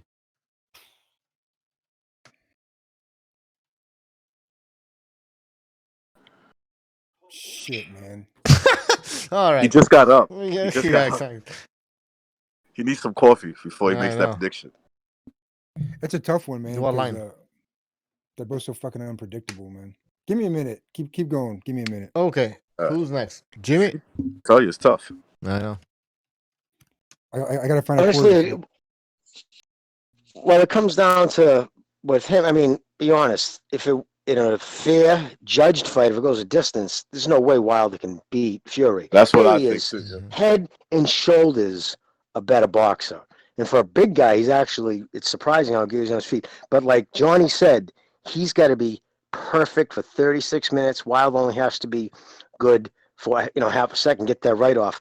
And if Wilder, which I think Tyson, to go with Stu's point, Tyson knows he's not going to get a decision in there. They were going to fuck him last fight, remember? They fucked him, gave him the draw. So he knows, I think, in his head, he has to knock him out. And I don't buy that he can't knock him out. Nobody that big, especially with someone who's got a questionable chin, but he'd have to do it in the first 3 to 4 rounds when he's still got his energy. Lugging that 6'9" frame, every round he takes that frame later towards the 12th, it takes demonstratively a lot of strength off him. Believe me, it's crazy how much strength you lose per round. Like if I didn't get you out in the first 4 sparring, like if I didn't really rock you, if I didn't, that was it. Some guys can carry it longer. They're real crack power. Like Hagler said, he kept his strength right up to 9. His real top strength, his hitting strength, which is impressive, goes to show you his conditioning. But so if Fury is to stop him, it's gonna have to be. Didn't he predict the second round? Yeah, he said 2. He said he'll get him out of there in 2.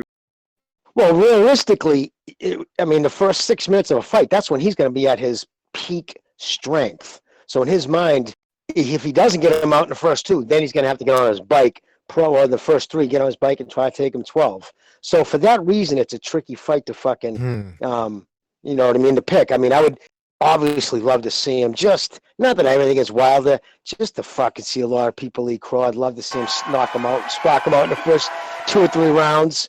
Now, does he actually? Will he though plant his feet and let his hands go? Yes. Because he has the accuracy and he has the fucking timing. Let's see if he does it. Let's see if he sticks to his game plan. If he sticks to his game plan, I think he can fucking stop Wilder. Do I think he's gonna do it? Do it. So why don't I let Pete fucking know? No. Come on, Jimmy. I've been doing really good on my predictions, man. I've been picking rounds and everything. We'll do it next week. We'll do it next week. Let me look. Yeah, let me think about it a little longer. This is definitely tricky for that reason. So you know what? Anybody else ready, or you guys want to wait? For I'll go ahead and give mine. Gonzalo, yes. I think Jesus. Jesus. Wilder, That's a good win. Wilder can get a decision if he drops Fury to the canvas 2 times again and wins 1 or 2 close rounds. He can get a decision by doing that. Fury is going to try to hurt Wilder. Will it be enough to put him down and keep him on the canvas? I doubt that. And I doubt that Wilder can clearly beat Fury on points also. So if he doesn't drop him 2 times, I would say that Fury wins the decision. But then again, Wilder can knock him out, clean out and just leave him on the canvas if he hits him with one of them right hands. So I think it's a 50-50 fight, but I'm going to have to lean by Wilder by knockout around the 9th round. All right, so Wilder, 9th round. A lot of people with Bucho, me and you are the underdog, bro. Me, you, and Stu, kind of the underdogs. Okay. You see, we don't hate each other. We don't fucking yell at each other. all of you. You're wrong. You're an asshole. I hate all of you. I'm starting to hate some people now. But... Yeah, me too. Actually, I'm really starting to hate Vinny. I'm really starting to hate Vinny Mac. To be honest with you. Oh, just now. I hate him. All right. Yeah, just now. Who's still here? Mark. Yes. Mark hasn't given. Mark, did you give your prediction? Are you ready? No, I'll give my prediction. Okay. I think the fight starts out a little bit similarly to the first one. Wilder, a little bit different though. He's going to be sitting back wanting Fury to come on to him, but Fury's actually going to engage him. He's going to walk him down and he's going to paw out that jab, and he's just going to nick the first round. He's just going to be throwing that jab. Wilder's going to throw 1 counter, not really land Fury head movement. It'll go into the 2nd round.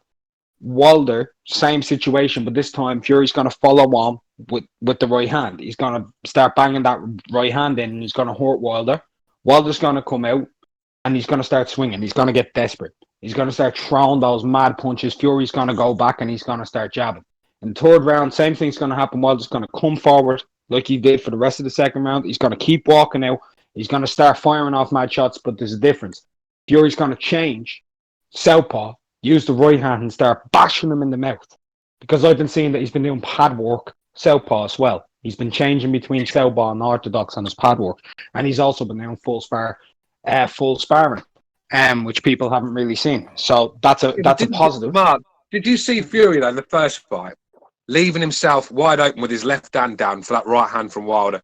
It was like, I couldn't believe, when I watched it again the other night, I couldn't believe how Wilder didn't land. But he was given an open road to hit that shot. And he just couldn't land it. I know he did in the end, but Fury was fucking sort of playing with fire. The way he had his left down, the way he was crouching down, just leaving himself wide open to a straight right. I think he wants to do that to make Wilder overcommit, and I think Wilder was aware of that. But this time, Fury's going to try and hurt him to make him overcommit, and Wilder won't be as wary. Fury's biggest weapon that people don't pay attention to is his short right hook. When people start leaning in, a lot of people talk about him leaning out and that, but if you watch a lot of people who've committed to going in, like Chisora did, every time, bam, that short right hook, and from the southpaw stance, that's where it's going to be his weapon. Going into the 4th round, same thing's going to happen. Wilder's going to start gassing. Fury's going to be pumping it on him all the way through 8. And then round 9, Wilder's eyes are going to be closed. He's not going to be able to see. And in round 9... Andre Burton. Hold on. I want to hear this ending. Go ahead. In round 9, Mark Breland, the doctor, they're talking. And they wave the fight off. The end of round 9. He doesn't come out. You're saying RTD in the corner. RTD. Stoppage, 9th round. RTD. Tyson Fury. Domination. The thing with the southpaw stance, think for me, anyone else, I would say Tyson Fury should fight in southpaw because with Wilder, with his low IQ, it confused him. But he's just got that right hand, and I think with a right hand like that, with a southpaw stance, you're sort of like fucking asking for trouble, ain't you? That's where I'm with that. If you stop moving, Stu, if you're a slow ass guy like Luis Ortiz, yeah, but Fury's way quicker than him, and Wilder can't deal with southpaws. It was just that one punch that got him out with that fight. I actually think Fury's like Crawford. I actually think they fight better at southpaw than they do orthodox. I think, and that's my opinion. I think Fury's a better boxer. I just don't think he doesn't plant his feet and get enough power behind the shots because obviously it's a different stance for him. But Crawford's the same. I think Crawford looks a better boxer when he's fighting the southpaw. Hey, Mark, your breakdown is excellent if it happens that way. I will say if that happens, that's how you score a stoppage on Wilder if you're Fury. And that would be, honestly, I would be a little shocked. Not like totally shocked because I know what Fury's capable of, and I know what Wilder's capable of, which is basically just knocking you out. I think that I've always said if Fury is going to stop Deontay Wilder, he's got to do it through frustrating him, giving him no options, just closing those options, and fighting from the southpaw stance, catching him with those short little those little right hooks. Them right hooks to the body. That could break him down. The right hook to the body was the actual shot that changed the fight against Steve Cunningham. He was actually getting outboxed. He landed a beautiful right hook to the body, and it took the life out of Cunningham, and it just turned the fight from there. And I think that's what he's got to do. Start hitting them body shots in. Because Wilder his tank's not that great. It only looks like he's got a good tank because he's not throwing anything for 12 rounds. So of course you're going to be able to last. But I think if you put him under pressure where he has to think and he has to let his hands go, I think it could soon empty. And I think the body shots are key. And like I said, with the Steve Cunningham, go watch that again. He was getting outboxed Tyson Fury. He landed a beautiful body shot with the right hook, and it changed the fight. And I think that's the shot that's going to be there. You see, for the big guys, I think if you do something that works, stick to that. Don't try to do a whole lot of things differently too much at one time, because you're going to give the other guy openings, okay? Because they're both big, and the more you try to do, the more openings you're going to create for your opponent to hit you. So if you're doing something, stick to it. The thing with jab, rematches, 1-2-1 jab, right hand. Left hand, right cross, down the middle, block, and whatnot. If you try to do too much, if Fury tries to get too cute and starts doing a whole lot, Wilder's gonna try to time him in between his punches. He's gonna get a read on what he's doing. So stick to something. See, my opinion is when you're going for a rematch, unless you dominated the first fight, then you do have to change things, because there's a reason there's a rematch, because you didn't get the fucking result in the first place. So you have to change things up. Like I said, Wilder's he's low IQ, but he's not that low IQ. He's going to make a couple of adjustments. And I think if Fury fights the same way as he did in the first, I think he gets stopped. He gets knocked out. Wilder watches opponent's feet. Once he sees that he stops moving his feet, watch Wilder start going for the kill. That's what he does. Which Fury never does. You know what I'm saying? Well, right. Ben Davison, that's his whole style. Well, actually, Ben Davison, I'm going to give Ben Davison a bit of credit here. Ben Davison actually pointed that out when he got dropped in the first fight, when he got dropped both times. Both times he was standing square on, he stopped moving his feet. Yeah. And I think that's the problem as soon as Wilder gets in his range, so quick when he's throwing that shot. You've got to be out of there quick. You can't be hanging around square on. Dominic Brazil found that out very quickly, didn't he? Yes. He did it a few times in that fight. Tyson Fury would just stop right in the end of Wilder's, in the range, which would be at the end of Wilder, screaming at the TV. Why the fuck would you stop right there, of all places? I mean, Matrix is right. He does wait for the other guy to stop moving. Stopping in the corner against Wilder. Down and his tongue out and all that. Yeah, terrible thing to do. But listen, let's be real. It was tactically a poor performance. I don't care what anyone said. I mean, let's be real. It made it look better because Fury come off this fucking drug binge and lost about 300 pounds. But at the end of the day, it still wasn't a great performance. I don't care how fat he was, how much coke he had stuck up his nose. It was a poor performance. It was a bad performance. So it was the same performance he gave Klitschko. It's boring. It's unorthodox. Awkward. He showboats when he can, but mostly it's just like a And he still fucking won. Monterosian type of fucking style for heavyweights. Mhm. And Matrix is right. Wilder wants you to set dead still and shell up like Brevin Stavern so he could fucking tee off over and over again into his guard. I mean, that's Wilder only even his jab. I mean, he has the ability to throw. I've seen him throw a jab, a hard jab, but he doesn't. He range finds with it. He sticks it The straight jab, out. yeah, but the jab's going to be the key because the jab's going to be he's going to have to double that up, and he's going to have to. That's how he's going to have to get inside. The Who, jab, because Wilder? no, Fury's No, going I'm to have talking to. about Wilder. Sorry. When Wilder extends his jab, his left hand, I've seen him throw a hard jab, and someone mentioned before a jab to the body. Yeah, I've seen all that. He throws it from a weird. See, the thing is, where he throws his jab from, it's impossible to get sort of any He sort of doesn't sting fucking from. throw it, especially in the first fight. He never threw it. As long as No. Tyson Fury moved his feet, he would stick straight out with it, like your first fight you ever been in. He would fucking stick his left hand out and then throw as soon as he felt he was in range, whether by contact or by anything else, he would fucking throw his right hand as hard as he could.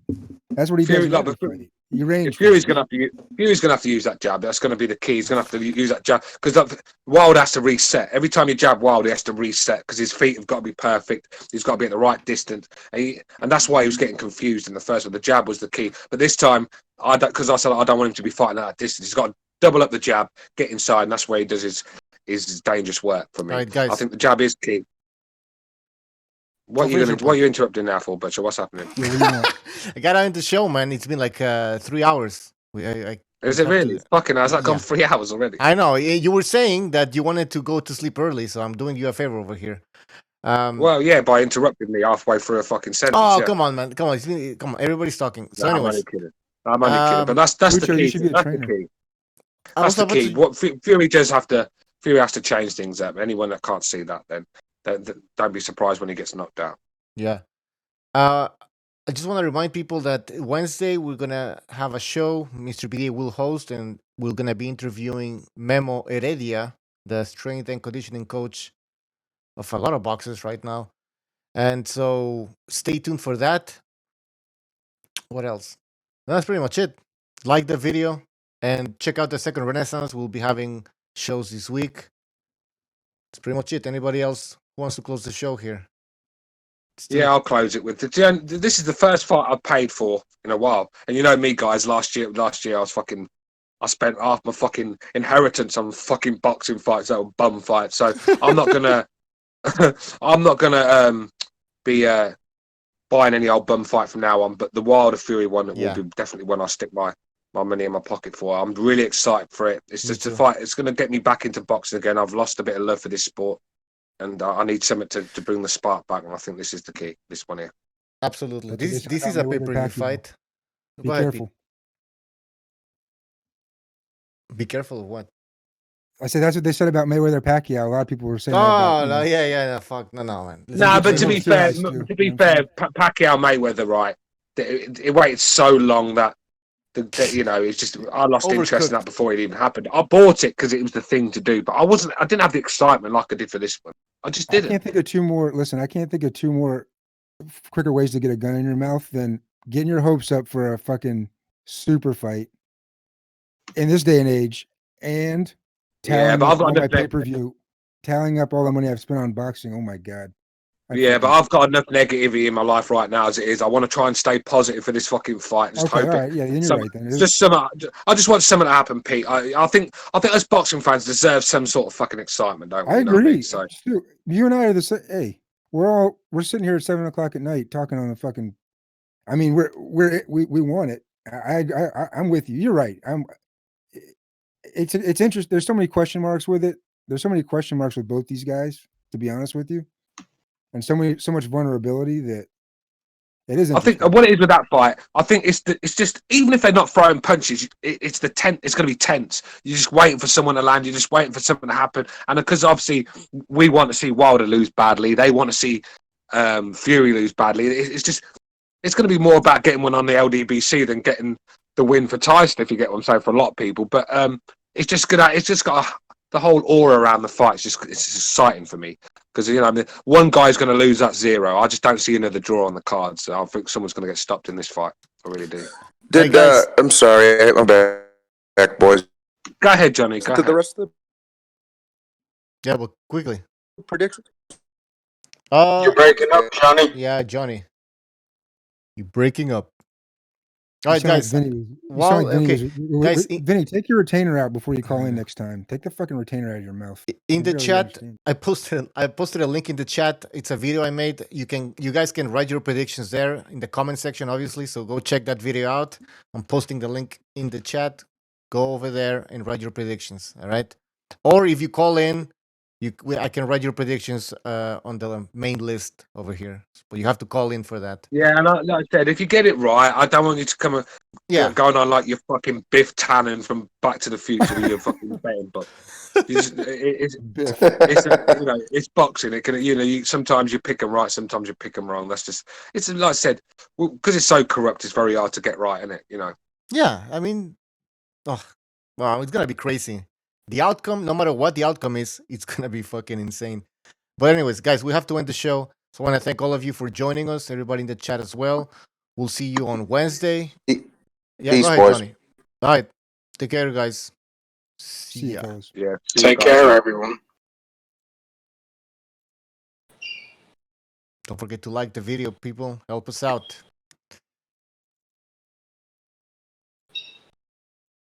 All right, here we go. I'm disappointed in every one of you. I'm sorry, I don't mean to offend you. I'm disappointed in every one of you. I kiss you on the mouth. No, I'm not cool with that. I'm sorry. One more time. I'm disappointed in every one of you. I mean, I'm dealing with degenerate animals. I'm